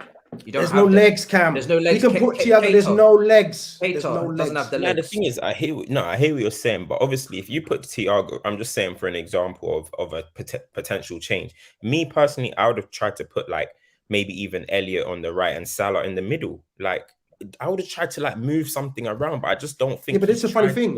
But the funny thing is, he did try just before the World Cup. We changed formation, and that was our best period. Yeah. And he's come back from the World Cup thing and training Dubai. He's thinking, I'm going back to my 4-3-3. Sometimes it's a force of habit, and sometimes you go back to what you're comfortable with, what you know, and this is what you know. So, but he needs to change. I admit that. I ain't sitting here and thinking, you know what I mean? He doesn't need to do nothing. He needs to do something. Worrying times, boy. No, it's not worry. I feel like you can still do well in the Champions League, though. I'll be honest. Yeah, it is worrying. No, I agree with you. It's worrying. It's one of those ones where, you know what I mean, the big dogs, we don't just bark. I'm just going to go back into the jungle. Let the little foxes come out. So the you know what happens, dogs are done barking. Yeah, you know when there's like a wounded animal, little foxes come out looking for scraps. That's what it is right now. The analogy. GRIZZ, I'm going to go back and just save my bite, save my bark, you know what I mean, and come back stronger. And hopefully, but GRIZZ, you guys have always had an issue with depth. Yeah, you've always had an issue with depth. So now let's just say in a perfect scenario, you got Jude Bellingham. How are you gonna get rid of the Hendersons, the Milners, the Keatas? You're not gonna have enough funds and enough resources to completely, like you're saying, a transition, but you're not going to be able to completely revamp it. You can put Jude in the middle of this next to Fabinho and Thiago, and it could still potentially be a lot of the same mess, because who's going to be come off the bench? Who's going to be one injury and you're back? I agree with you, but that's why I'm pretty certain. Oh, but you might get a takeover in it. Yeah, the money won't be a problem. Money is not a problem. They just don't want to spend it. They got hella money. They don't want to spend it. So money-wise, they already know what they need to do, and I'm pretty certain they will do it. But obviously, it's 3-4 windows too late. It will be interesting to see if he joins if you don't finish Champions League. Again, sorry? It'll be interesting to see if he joins if you don't finish Champions League. Yeah, I hear that. Last thing, do you, honestly, as a Liverpool rep, because a lot of Liverpool fans trying to downplay it, they're trying to say it's not the issues, downplaying it. But let's be real. Do you think it was a mistake with Sadio Mane, bro? Absolutely not. I'll tell you why. Simple answer. Sadio wanted to leave. That's it. If we done the business, if we made that move, if we not forced him out or didn't off, he told us, and then people are going to say, money, Nana. He told us a season and a half before. He wanted to leave the season before. That's the kind of King Sadio is. He wants to do a few things around the world, everywhere. He's got family back in Germany. That's the way the brother operates. You know what I mean? That's the way it is, man. Yes. If someone wants to go, he has to go. You can't stop him. Especially when you've got defensive issues and midfield issues. That Mane's not fixing that. Yeah, but Mane could get you some winners, man. Them man keep you afloat, man. They keep you afloat. Big man thing. But yeah, I hear it. We move. Let's look at some of the super chats as well. Nick says, big up Turkish. Also, big up Cam's covering Saeed. We move in silence. Rashford on fire and Anthony scoring. GRIZZ, Liverpool in the mud with noodles. Leicester 2 on goals. And now Wolves robbed. Enjoy your coffee, big man. And it's not moving silence for you, man, anymore. It's one game at a time. Haven't you got the memo? Cams, talk to your people, man. Yeah, I know. They're not realizing yet. You know what I mean? New motto, people. New moves. I'm surprised. He's got a bag of sheep. He's got a bag of sheep in every single tweet. Oh, Cams, yeah, one step at a time. Oh, Cams. I only say this because I remember that move in silence one. He literally had cronies. Every single time he tweets something, we move in silence. I'm like, shut up, man. Flipping hell, man. It's insane how he neglects them. He'll They're all neglect doing them. this fucking emoji Bro, now. bro, he will neglect them for 5, 6, 7, 8, 9 months at a time when they're going through the shit. And they're like, yo, Cams, where are you? Cams like, yo, don't call my name. I don't know who the fuck you are. And then, as soon as the form's back, it's like, hey, shh, Eric. Him and Panero. Bro. This brother was not, guys. Yo, This Cams, brother Cams, I see you. openly said last season, I am not a Man United fan. He said that. He said he's a football fan. He's not a United fan. He said, bro, I was now all doing of a ju- sudden, listen. now they're doing well, and Ten Hag is there. I was now doing he's back. one justice. game at a time, and this emoji, and they're all lapping it up. Now I was he's doing back. justice for Saeed. I didn't like the abuse that they were getting, so I said, no mass, no more. I'm not involved. But then now I'm back, man. I'm His back. brother's Man. part-time. Justice for Part-time. Saeed, you know. Paul says Wolves' tactical cameras have showed that Nunes was onside. Grizz, admit that you lost 3-2 and forfeit the replay. Yeah, that's how it works, big man. That's how it works. Yeah, you forfeit the replay. Like it's like we've got bare history of people doing that. Dickhead. Jerome says the most worried person on this panel should be Grizz. Liverpool are beyond trash right now. Sure, Grizz smiles and tries to look positive, but he's slowly dying inside. Yeah. yeah. He felt that one. Analyzing the panelists now. Fuck. You know what I mean? Body language experts, man. Smile experts, dying inside You experts. know what? Yes, somebody would make. Get out of here. Someone would make a killing reacting to Big Six and just doing body Innit? analyzing Man's body language. Yeah. If you look closely here at GRIZZ's forehead, you can see a little nerve as being quickly. You know what I mean? I'm telling you, make money, man.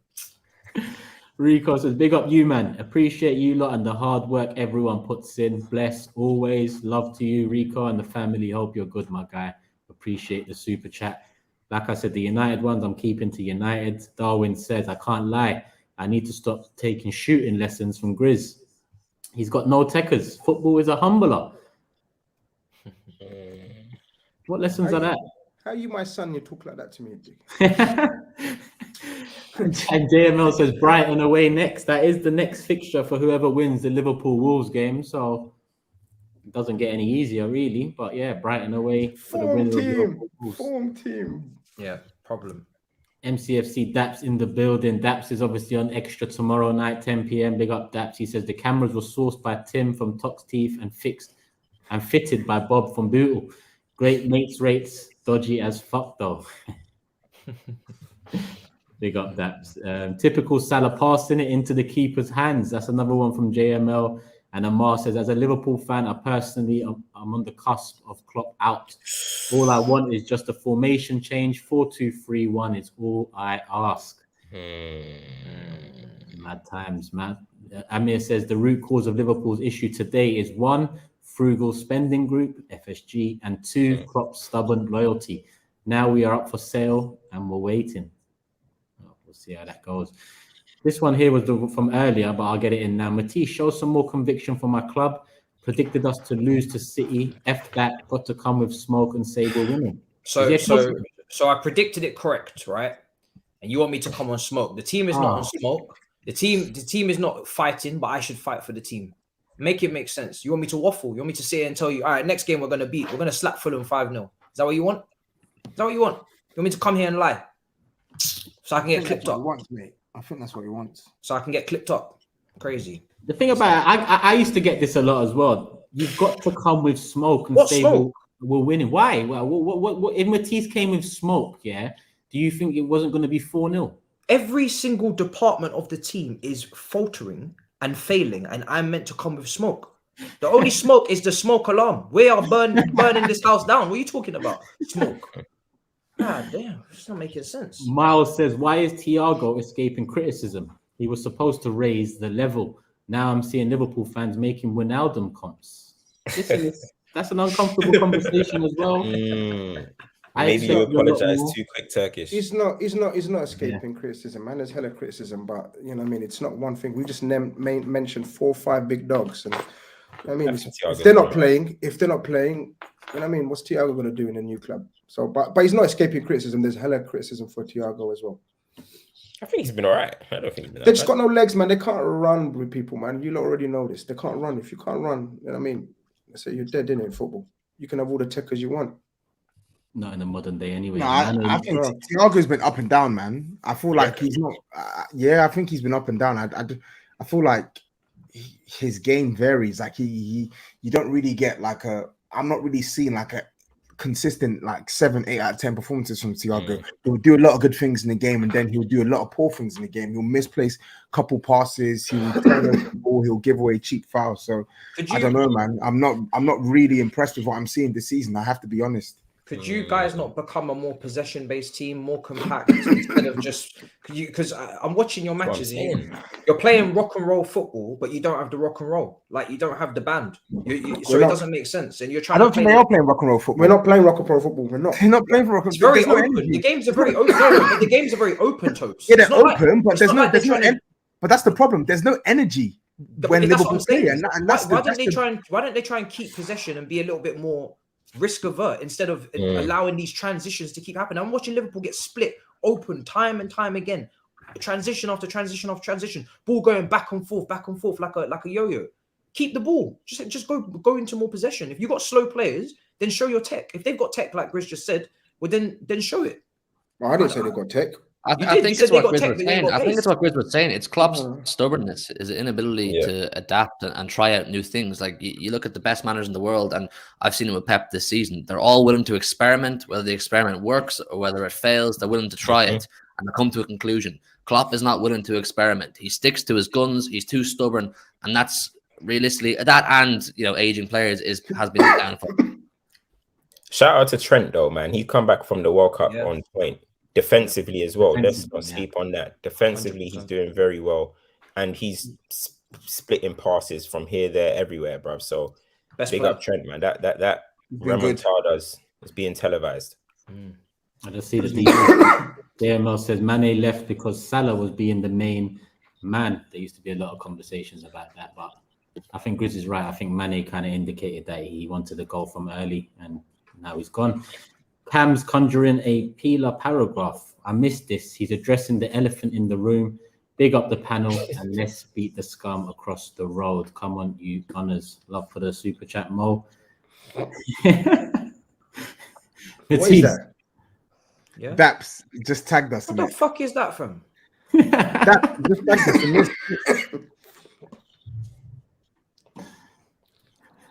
Yo, put me on the extra. Put me on the extra tomorrow, man. Put me on the extra. Soon come. Don't worry about that. Soon come. Let the rivalries build a bit, and then we'll get that done. Where are we? Raji says, how the mighty have fallen. Matisse and Grizz arguing over whose team is playing worse. Big love and respect to you all. It's a beautiful time. Mudit also adds, Grizz, if FSG want to run Liverpool self-sufficiently, why isn't Liverpool able to generate enough to buy the world-class players? Why can it not compete with FSG in charge? Is it a big club or not? We're a massive club, run like a massive club in all departments except player investment. That's the way I look at it. Off the field, what they've done and the business that they do is world class, and they run it like a big boy operation. But on the pitch, they don't run it like a big boy operation. So that's why. And now they've realized they can't keep up with the big heavy spenders. They banked on financial fair play being a serious thing. When they bought the club, financial fair play was being formed, and everyone thought, yeah, there's going to be strict rules and regulations. When Man City's solicitors ripped that shit up, by the time now come round, they'd realize, yeah, we cannot compete. So now they're selling up. Thank you very much for the memories. Thank you for the super chat. Sweeney says, don't worry, Matisse, bro. I can see what Todd is doing. Your team is going to win so many trophies and MLS expansion team. London Cowboys, baby, yeehaw. Cool. And another one, low-key, I see us winning the quad this season. We're halfway through and everything is still in our reach. That's coming from a City fan. Talk about that quad. Keep talking about it. No, don't do that. Please. It's serious. I love the passion. I love the optimism, but let's not do that. Let's not do that. Let's do that. Quad. I like it. Every time someone talks about a quad, it always falls flat on their face. Let's talk about that quad. Where are we?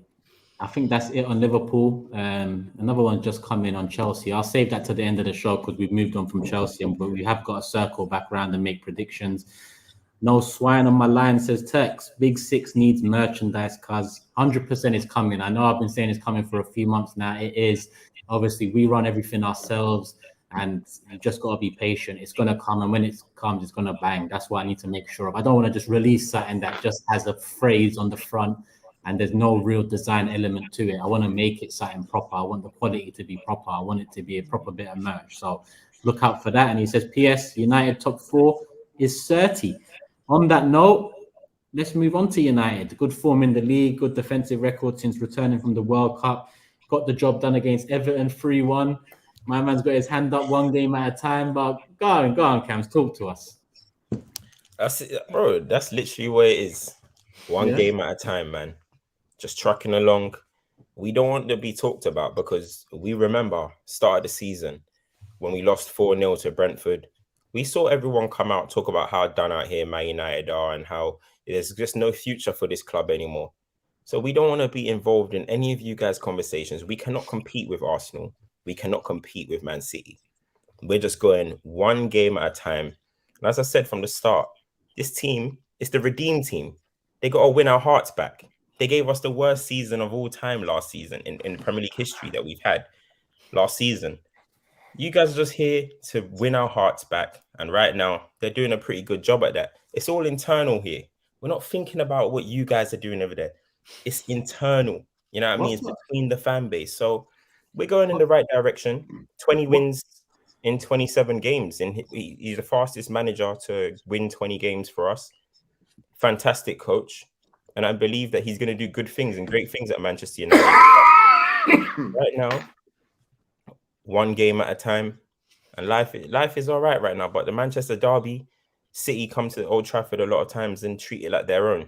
You know what I mean? So that's the next test.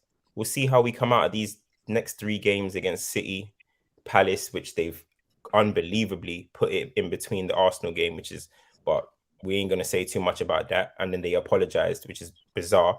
But we got City, Palace, Arsenal. We'll see how we come out of that. I mean, come out with 3 wins, then we'll talk soon. But come out with 2 losses and 3, who knows? So one game at a time, no noise, no fuss. Everyone, Rashford, 15 goals this season, I believe it is, doing really well after his worst ever season. MP season's done. No more interviews with Obama, all that. It's just straight focusing on the game, doing his thing, no injury talk. So it's a good moment at the moment. You know what I'm saying? They want us to be upset, though. They want us to say outrageous things. We're not going to do that. Look at you talking to the crowd. Look at you. This brother's talking to a crowd. We're not going to do that.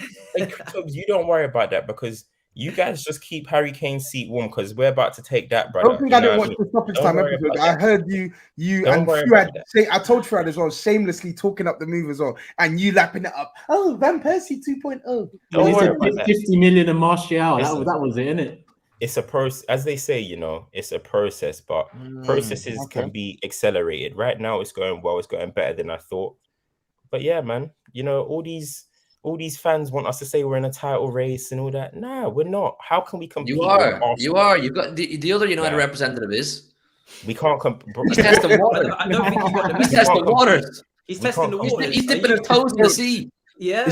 These United fans, when after the game's done, they got more chest than Pamela Anderson, and then when it's time to actually build on what they're saying, it's one game at a time.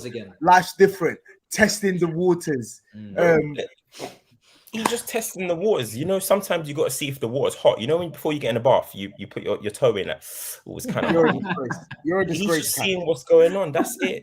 You're being He's not saying that we're going to win the league. How can we compete with City's super team and this Arsenal resurgent title favourites? We can't. Come on. It's very simple tactic. So what Cams is doing right now for everybody watching this is a politics. This is political. This is a politician coming to you, rallying the crowd, speaking with that confidence, with that chest, but not too much chest, because just in case it goes wrong, we don't want to put ourselves in a precarious position. So we're just going to move those pieces around. We're gonna big up Rashford. We're not going to get too gassed. Do you know what it is? To me, he comes across like the candidate who never gets voted in. And the reason the reason for that is because he only comes out to these party broadcasts when they're doing well. And when there's no promotion from this candidate. This candidate goes missing. He goes into the crowd. He goes back into the crowd and mingles with the crowd. Yo, I'm part of you. We're family. We're in the we're in the crowd. Okay. So what he does, then he waits for other frontliners to go to the front. And I get it. It's a smart move. So frontliners go to war for the club. Leaders, real leaders of men. Apparently that's a phrase people be real men. Yeah, real men. So real men come to the forefront. Like my brother Saeed is a real man. So he fights for the cause to go to the front line, and then they build the fortress back up. And then people like Cam come out from the crowd again. Yeah, you know them sneaky politicians and start. Vote. Vote me. Listen, do you know what? We're gonna move in silence. We're back, but we're not back. I see the progress this party's made without me, but I'm back now to regain my throne. People rise up, but just relax a little bit because shit can hit the fan, and I'm a dunk again. I'm a run again. Speaking in a position of strength. Yeah. Speaking of strength, but fake. Fake. There's no. Listen, you need to be. You're a leader of. You've been talking about. No. Let me tell you. You were talking about Serbia in the World Cup, and you was right. I liked your inspiration, the way you was talking up Serbia. Yeah, these men, these real men need to rise. This is real football. You need to do that on behalf of, because you're the Man United rep right now. Right now, you're the Man United rep. You guys are in the form of what? Last, how many? 5 years, 6 years, would you say? Good form. 7 years? Good form. Since we've known each other, let's just say that. I think, since we've known each other, I think you need to speak on this, man, and say things that will rise, let your people enjoy this, because you need to cherish these moments. You need to cherish these moments, bro, because otherwise it's empty. Do you believe in the team? You need to believe in the process. Believe in the team? Ten Hag is the real one. Redeem team. If this is the redeem team, if this is the redeem team, surely at the Manchester derby they're going to continue to redeem. Surely against Arsenal they're going to continue to redeem. What's this? If we lose, if we lose 2-3, the redeem team does not lose. The redeem team redeems. These games, we just see where we're at. We're just seeing where we're at. You know what I mean? We just, when you spar, you're just sparring. Like, okay, we're gonna be sparring against the champion. You know them people that go with Tyson Fury on his camp before he goes and fights another man. That's what we are. We're just sparring, seeing where we're at. That's it. I mean, we might get the odd upset, but that's all we're doing. And listen, they want us to come out with chest. This is the problem. You see, a real leader, he has soldiers. The soldiers will go and do all of that, but a real leader has to be the one that's calm, composed. No, real leaders, you'll find real leaders in this day and age, 2023, real leaders are users. Are you saying you're a user? Leader. I'm a leader. You're a user. You're using up people front line. You know what I mean? This is the time where you need to take charge. Rise, as you would say. Rise. You need to rise. Look, see, that's premature. You don't press the button too quickly. You know what I mean? You don't press the button. You got to wait. You got to look around. You got to see what's going on. And right now, I'm just assessing the situation. Carling Cup, Carabao Cup, semi-finals, through to the next round of the FA Cup. Trucking along in the Premier League, but listen, we still. Do you know what it is? Newcastle. Do you know what this is? You are trucking along. You're very press resistant. You do scan your surroundings. You do look over your shoulder, but you are passing the ball sideways a lot. You're not really making those line breaking passes that I expected you to. Why do I need to right now? I think you should. I think you should change the game. I think you should change the game. I really do. I think you should change the game. After the next 3 games, we'll see where we are at, but we don't have to force it right now. You guys want us to force it, but we don't have to force it. As I said, I remember how you man was speaking on this club.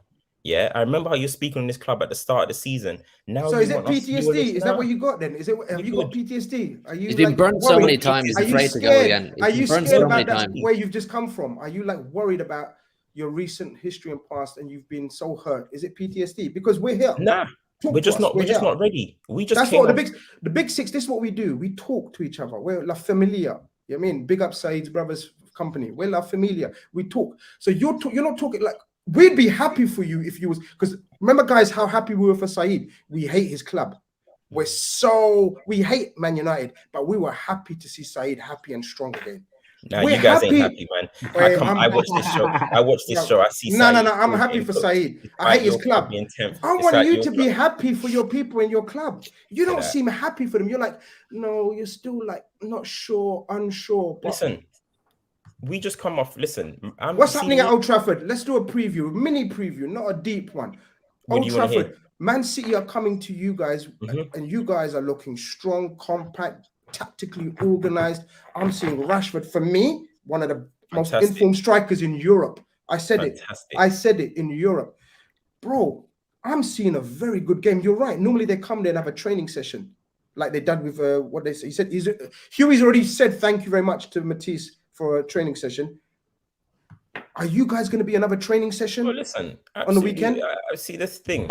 Even in that game, I feel like it's going to be a good competitive game. I'm confident for the game. Old Trafford has been a great stadium for Ten Hag, so I'm confident for that. I'm more confident for the City game than I am for the Arsenal game. I think the Arsenal Emirates is going to be very, very tough against that super team. Okay. So you're But more this- confident for the City game than the Arsenal game. Naturally, I love man, how you're he's at calling home. it that super team. Naturally, you're at home. Do you know what I mean? You're at home, so you've got to be a little bit more confident. Rashford has scored in the last 8 games at home, so he's feeling it. You know what I mean? He's feeling himself. But listen, we just come off the worst season, as I said, in our history. We're taking baby steps. Why do you have to jump? We don't have to jump yet. We're taking baby steps. You got to Was crawl that before you worse run. than Moyes? That's what it is. Was that season worse than Moyes? Statistically, yeah, bro. We finished on goal difference 0 and 57 points or something like 50. It's our lowest point tally ever. So why do I Turkish, need to, this is true though, Turkish. I rush? think you need to say something because it's true. I don't get the hypocrisy. I mean, actually, I do get the hypocrisy. but I wanted to ask though. I wanted to ask because at the beginning of this, I don't get it. The nice little cute monologue. Obviously, Cam's got a lot of those. At the beginning, you said you can't compete with City. I get that. You look at City's last 5 years, and it speaks for itself. You said you can't compete with Arsenal as well. I just want to know what's stopping you. What's holding you back from competing with Arsenal? Are we watching the same league? Is it just the eye test that's keeping Arsenal Arsenal best team in the land? We are. Right now we are. But what's holding Man United? Like, why are last 3 years you finished above us, right? Yeah, probably. Yeah, we did. The summer just gone. Not last season. Not last season. Where did you finish last season? We finished like 7th or something. Oh yeah, okay, not last season. Yeah, the summer just gone. You spent a lot more money than us, right? Yeah. And you've got a manager that's coming with some experience, 10 era and all that. You can't underestimate time, gelling. Arteta is familiar with the club. Arteta has got his men in. Arteta, everyone understands they're beating off the same drum. Us right now, we're still just having to adapt. You know what I'm trying to say? Ten Hag is still trying to figure things out. You know, our squad isn't ready yet. Unfortunately, the last 10 years, we've wasted it with silly signing, silly recruitment, and a lot of silly things. He's just trying to make things work at the moment. So that's what we're doing. We don't want to be involved. Does Ten Hag need the same amount of time as Arteta before you want to see? Nah, I don't think so. I think we'll be better than you guys were, quicker than you guys were. If you get so in Arteta's 3rd full season, he's top of the league after 17 games. 3rd. So for Ten Hag to do better than that in his second because you finished 8th twice. Do you know what I mean? We can finish higher than you go. We can finish we can have a title challenge next season. I mean, don't let us get Dubai, people. Don't let us get Dubai. That's one thing. Do not let us get Dubai, because if we get Dubai, you're in huge trouble. That's all I'm going to say. I'll admit that's true. That's true. But this is the thing. We are. How can the expectation? You guys want our expectations to be title challenge or win the league? I don't. But I'm just hearing a lot of talk, and I'm hearing a lot of talk with nothing at the end of it. Yeah, because you guys want us to. We're just trucking on. Doing our I don't want you to do anything. I'm hearing the talk from you. You're telling me how good you are, how great Ten Hag, how great a job Ten Hag is doing. Rashford banging in the goals, all of this stuff. So you guys are telling us how good you are, and yet I haven't said that. It doesn't end with any sort of expectation for the season. Listen, our aim It's like empty Champions talk, League innit? football. It's empty talk. Champions League football is our aim. It's sparring. Can He just keeps Fair, sparring. fair. When you're gonna get into What the I'm ring, gonna is how I can see Get into the side by ring. side profiles of Rashford versus this attacker and how his stats are better. You can be told Casemiro is the best defender in the world. You know, Tony. and he's oh brought in a yeah. fair Oh few yeah. young We're players hearing too. that. You know what you heard about We're, Liverpool? we're hearing Best all these defender. things about how great Man United Varane, the are. best But they centre-back in shouldn't the be world. expected to achieve. They've got the best at this, the best at that. This player is sick, but they can't be expected to achieve. Not enough, unfortunately. 230 odd million spent in the previous window as well. Obviously, albeit to a terrible squad, because the squad that they finished the season with and the players they lost, it was poor. But boy, 90 million spent on one player. Boy. Listen. When you just have your worst season in the history of your club in the modern era, you have to go and do something. You got to put money down. So that money that we've put down, yeah, that might help us get Champions League football. I believe we can get Champions League football. My manager's come out and said it as well. He said, listen, City right now, they're on another level. Ain't going to work with me. Our aim is to try and get Champions League football. It's not working, because if this was another team, I promise you your chat would be different. The thing is, I know the facts. I know a lot. I know the facts behind United, but with you, there's no facts don't matter. You're all about agendas. So I want to see you put your neck on the line for this Man United team. No, that's not going to happen. He won't do it. He won't do it just in case. Just in case it blows You up. must, like you say, like but you the thing is, right? You must. season. He won't do But the it. thing is, no, but it's not his must, right? It's like it makes sense to do it now. Like normally people do like nonsensical things because they do it at the wrong time. This is the right time, my brother. My brother. This is the right time. It won't be the right time until Premature. game 38. That's what Premature. that's what we're waiting for. Listen, let's see how we come out of the next 3 games. Then if I'm on this show again, I might be in a different mood. But we need to come out of these 3 games. We're about to play, as I said, Arsenal. Have you seen how Arsenal are playing, bro? And have you seen City? Come on. You know what I mean? Right now, we're just chilling. We're just getting by. And listen, our aim is Champions League football, and we're on course for that. I'm happy. I'm happy. Title charge. Come on, guys. So basically, United must get top 4, yeah? That's the... Oh, yeah. Yeah, we must get Champions League.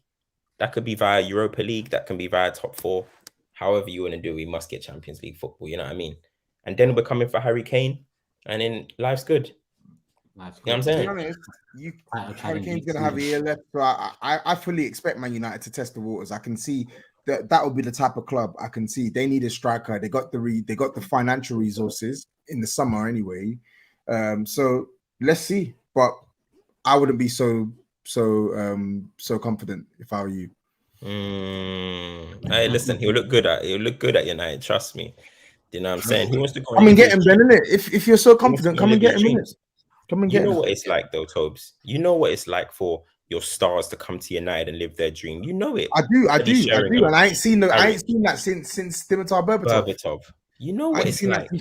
I ain't seen that since Berbatov. Because you haven't had the quality. You haven't had the quality for us. We've had Bale, we've had Modric, we've had Van der Vaart. Yeah, go and live your dreams. We've had Kyle Walker. We've had Danny Rose. We've had Eric Dyer, who you wanted. We've had Christian Eriksen, who you had to sign on a free transfer. Thank you for him. Boy. I mean, when we could have taken Dele Alli if we want, but we knew, look, he's gonna rub out soon. You know what I mean? Look, boohoo man, and that you get out of here. Yeah.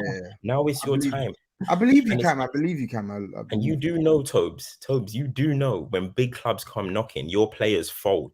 You do know that, right? No, I'm not. Listen. I'm not disputing the fact that big clubs have a sway that we don't have, right? But I just don't think it's that simple. What I would say, I don't think it's that simple. Yeah, but what I would say, return that to that. But how are you a big club though? Still, like you're saying, big dogs club. You're talking like a very normal club now, and you're acting like Man United. You're saying when big clubs Man United are a big club. Come on, no, you know where we are. I just said, didn't it? No, I know where they are, but you don't. This is what's disturbing. You're saying we're happy with 4th. We're happy with 4th. We ain't in no title race. Look at Man United. Look at Man City and Arsenal. Like Man United don't talk like that. Yo, it's all about processes. And you're looking been there, GRIZZ. You've been there. Let's not act like you ain't been there. But look at my chest. Yeah. I'm still got that chest. Even though we're down in the dumps, right in the mud right now, I'm growling inside. Where's your growl? You don't need to right now. Process. You're not talking like I just think you've fallen off a Progression. cliff, man. As a big club, man, massively. Listen, You're licking What? licking up Man. Man City and Arsenal. What Arsenal. I'll say is this. What I'll say, Life's say different. that. Life's different. Cams, what I'll say is this, yeah, on this Harry Kane point, right? I think you're basing it on, obviously you're basing it on your name and you're basing it on the trajectory Man United are heading in now. But if we had to go off the past couple of years, there's no reason why Harry Kane should leave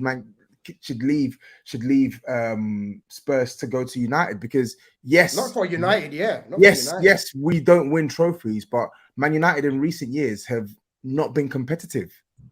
Hey, it's a new era. He's still about. There you go. Then. So you're basing it on where you could be with Ten Hag. Listen, Harry Kane will know where we're going. Are you competing for the title? We're going. Cam, are you competing for the title This season? It's straightforward. There's no. No, not this season. No, we're not. motive. Are you competing for the champ? Are you competing for the Champions League? Champions League spots? No, Champions League.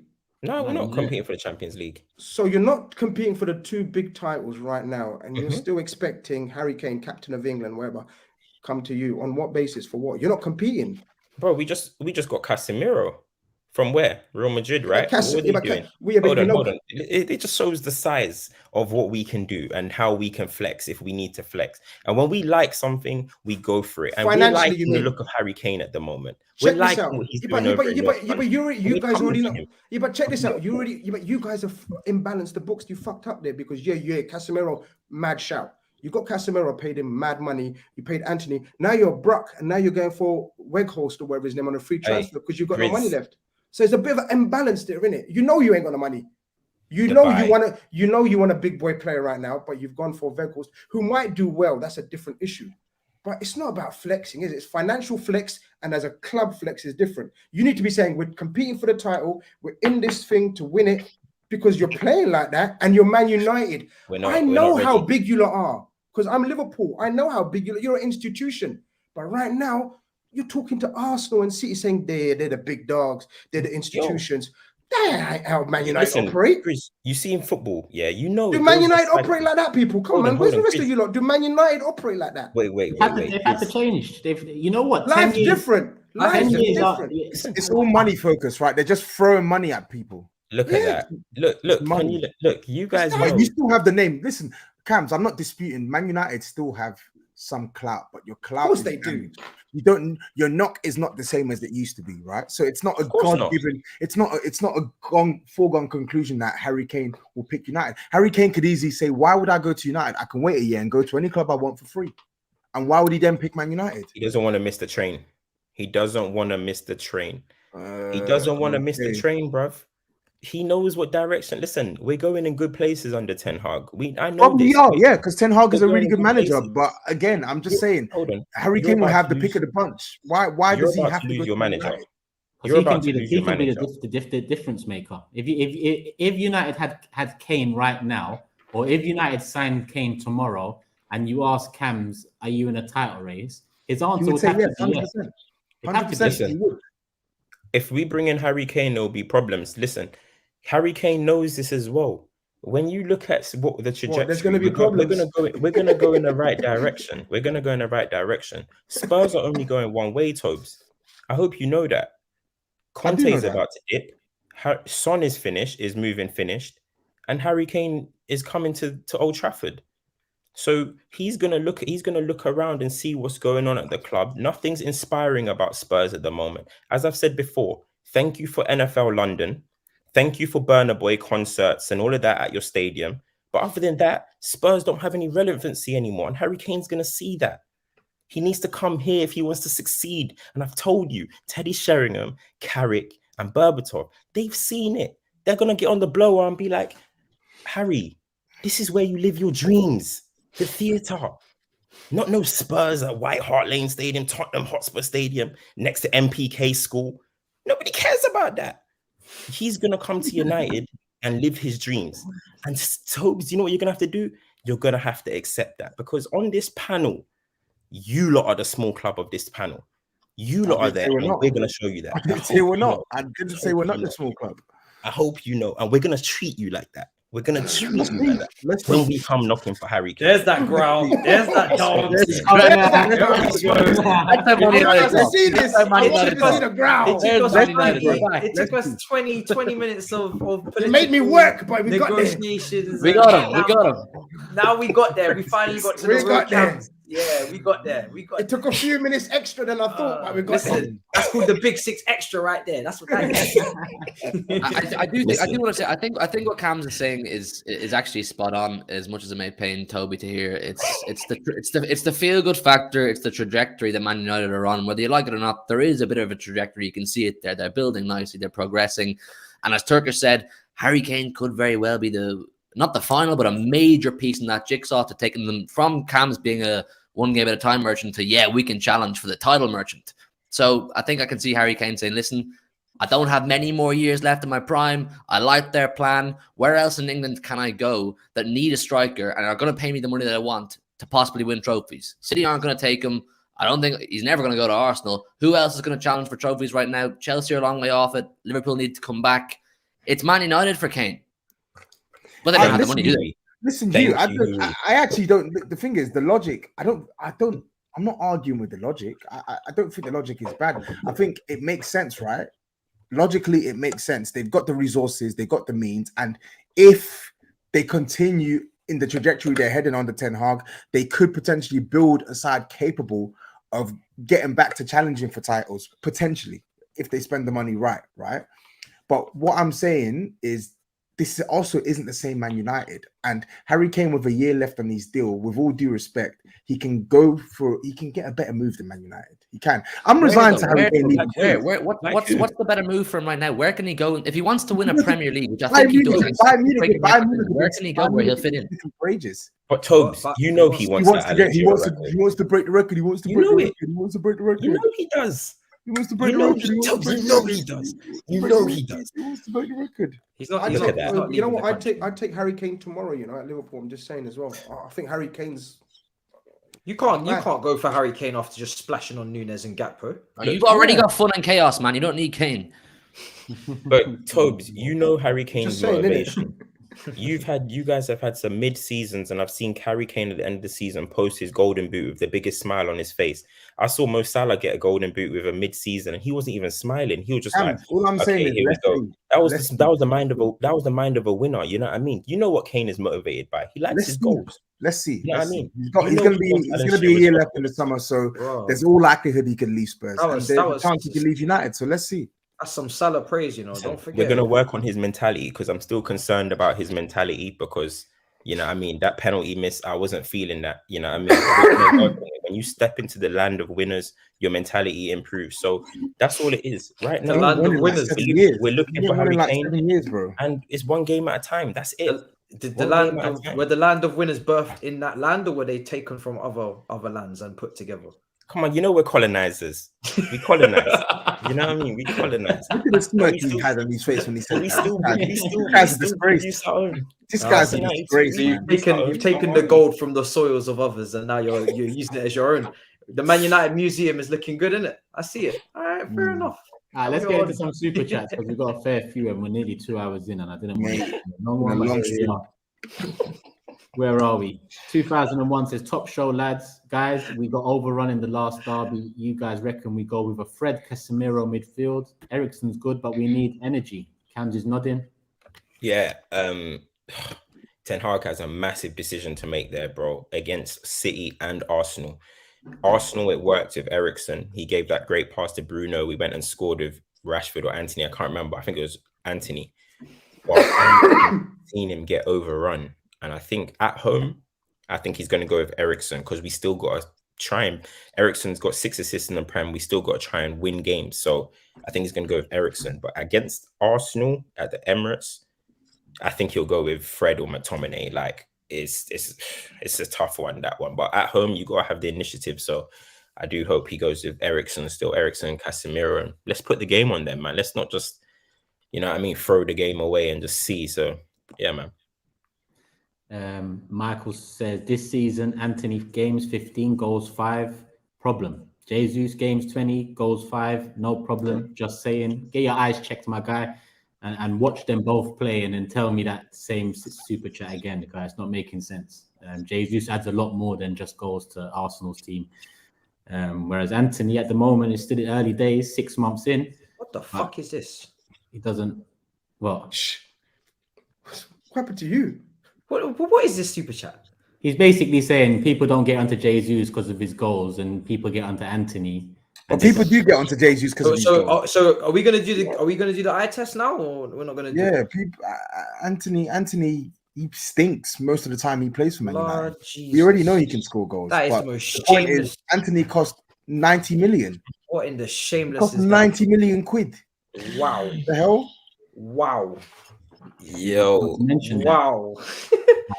Big Steve in the building as well. Cams, how's that new job role with the Glazers? I see you Yeah. on Oh yeah. the box. yo, Yeah. Doing weekends with Omar and Ahmed, man. Adriano. Yeah.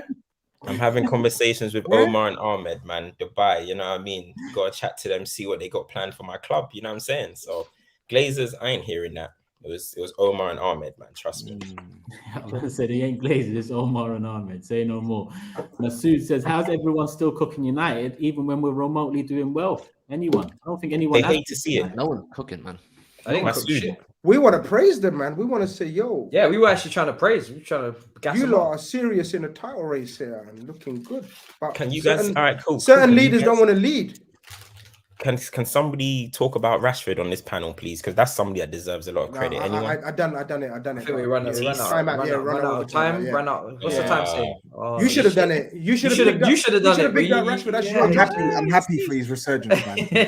He's always always been a baller, innit? Allow it, innit? Always Let's been a move on, baller. man. He just No comment, man. lost his way. No, He lost he's his way. he's been brilliant. He's literally carrying your attack. I'm not gonna lie. I know Anthony's scoring goals here and there. I didn't watch the Charlton game, but I saw the Everton one, and he got his goal against Everton. But Even United fans will know that wasn't I'm a massive supporter from Rashford from time. Even as a Liverpool fan, I said he's going to rise. He's going to come back. People wanted tell me him about at Martial. the right People tell price. me about Martial, man. Get out of here, man. Martial. Rashford's all right. He's all right. No, he's good. Rashford is a good He's player. all right. I think people are Who's obviously going to better? overdo Who's it now because Who's better, he's on Martinelli or smoke, Rashford? but he's quite clearly a talented Martinelli or player. Rashford? Yeah.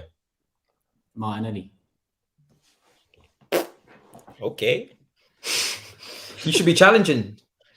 Listen, I let Arsenal fans live. I mean, they're the best team in the country, so I can understand his point of view. Mad. Let's ask the non-biased ones. And who dead take? Rashford or Martinelli right now? Rashford's better than Martinelli. No, I'm asking you, Matisse. Rashford is a better footballer than Martinelli. He is. How old is Martinelli and how old is Rashford? But Martinelli's Exactly. 21 years old. Rashford's 25. How much? So let him cook. How old? 21. Rashford's at 25. Martinelli's 21. Yeah, Martinelli at his age, Martinelli's trajectory is far higher than it seems because Rashford and Martinelli, if they were at the same age, there's no comparison. Really? Yeah. Really? I don't know about that. Rashford was doing So who are you taking right now? Who are you taking? Grizz, you're taking Martinelli. Yeah, Tobes. I'm taking Rashford because I think Rashford can do more of a ball than Martinelli. That's crazy. Matisse. How's that crazy? How's that crazy? It's not crazy at all. Martinelli can do everything Rashford can do. No, he can't. No, he can't. Like what? What do you mean, like He what? can't strike the ball like Like Rash. what? Simple question. Like what? I don't think he's a better dribbler than Rashford. I don't think he's a better dribbler than Rashford, and I don't think he's a better finisher than Rashford. Martinelli's a backward dribbler. He comes out of little spaces that you can't see. I didn't say I didn't say Martinelli wasn't a good. I don't dribbler, see Rashford right? do that. Nah, you're lying. bro. Rashford, man.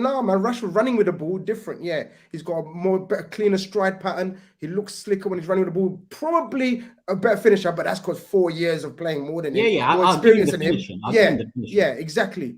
But Martinelli, ridiculous. I think as a technical footballer, Martinelli's overall better. I think Rashford's a more aggressive, direct runner, and he probably has a better. He does have a better. I'll say Martinelli's more aggressive. Package. I'll say Martinelli's more aggressive. I'm saying. I don't know, man. It's Martinelli hype sesh. I think both have hit a boom this season, right? Both have hit a boom this season. Martinelli sparked into life second half of last year. Rashford had a poor season, but if I'm going off the Marcus Rashford that I've seen for the majority of the last 3-4 years, as opposed to 2022 or half of 2021 and 2020 was modded, I don't think it's mad to say that Rashford's better than No, Martinelli. it's not mad. I don't think it's mad. Yeah. I think you got to remember as well. You got to let them enjoy their moment. Before Rashford had his rough year or whatever, yeah, this guy was carrying Man United's attack. They won't speak on it. And the ultimate and he's Man United's go-to guy, big game play. He's scored against so many big sides in the league. He's decided so many matches for Man United, right? I don't really understand why it's so controversial to say that Rashford is better than Martinelli. It's not a diss on Martinelli. It's not controversial. It's a very open. Martinelli is quite clearly going places. Like for what he's doing at his age, he's a quality prospect. But Marcus Rashford, player for player, why is it mad to say that Rashford's better? It's not mad. It's an open-ended debate. It's not mad. It's just Martinelli's integral to the team that's top of the league, so it's equally not mad to say that. Let's see. Sorry, Matisse and Hugh, finish it off. We got 1-1 there. Hugh, you're going Martinelli, right? Yeah. Matisse? I think Rashford's slightly better player, but if you're saying who am I taking, obviously taking Martinelli. He's way younger, way higher ceiling. Oh, just because of age, but you think Rashford? Young hype, man. Cool. You go on the present, man. You go on the present. People back to the super chats because there is still more. Jerome says United. GRIZZ more passionate talking about United than his own trash Liverpool. Watch the show more often, man. That's what it's about, blood. Masood says, Turkish, my bro, this is Ten Hag's first season. Arteta's been there for nearly 4 years. That's what's stopping it right now. Just a quick correction. It's just been over 3 years, 3 years and 1 month for Mikel Arteta, but he's spent 350 mil across those 3 years. Ten Hag spent 200 mil in 6 months. So we'll talk soon about it all again. Don't you worry about that. Amir says Rashford's playing his best in the Premier League, 7 goals, 3 assists. Salah not performing in the Premier League, 7 goals, 4 assists. You know, Firmino injured, 7 goals. That Rashford's playing the best in the Premier League. I don't understand it. This guy banged like 17 league goals like 3 years ago. They forget quickly, man. I don't understand. What's going on here? What's happening? Because it was Man United fans themselves that were slagging him, Tobes. It was. That's why. It was. I was fighting Rashford's cause. That's why I'm a real man. He stunk. How many times did I say to Saeed last year, don't sell him? You don't want to sell him. Give him time, right? But I get it. Rashford wasn't playing well. He was not playing well enough for these guys to have confidence in him. But I don't like the short term, the short term memory. People want to talk as if it's recency bias to say Rashford over Martinelli. No, because Rashford's been mashing work for years, bro. For years. But Rashford's stock dropped so low that he became banter for people. So it's going to take them a while to catch up that he's actually doing well. Because when you go too far, you don't want to go back on it. And then what happens is people will start overcompensating. He might carry on doing it, and then they're going to start calling him elite. There's never any middle ground. You know what I mean? So right now, Rashford's a bum. In a couple weeks or 10 weeks, they'll start saying he's unbelievable. He's this. There's never middle ground. So that's all it is. Rashford, just keep doing your thing. You know what I mean? People, Man United fans were saying, let him go for free. I don't forget, for free. Let's keep it moving. They want us to achieve things, says Michael, in less than 1 season. But just 4 months ago, they were calling us a dead club. The hypocrisy, we see you. And there was one that was similar to this as well. Similar to this one. I was Masood again. Yeah. So all you man predicted United to finish outside the top 4. And now you want us to say we're challenging for the league. Hypocritical. Best show on YouTube.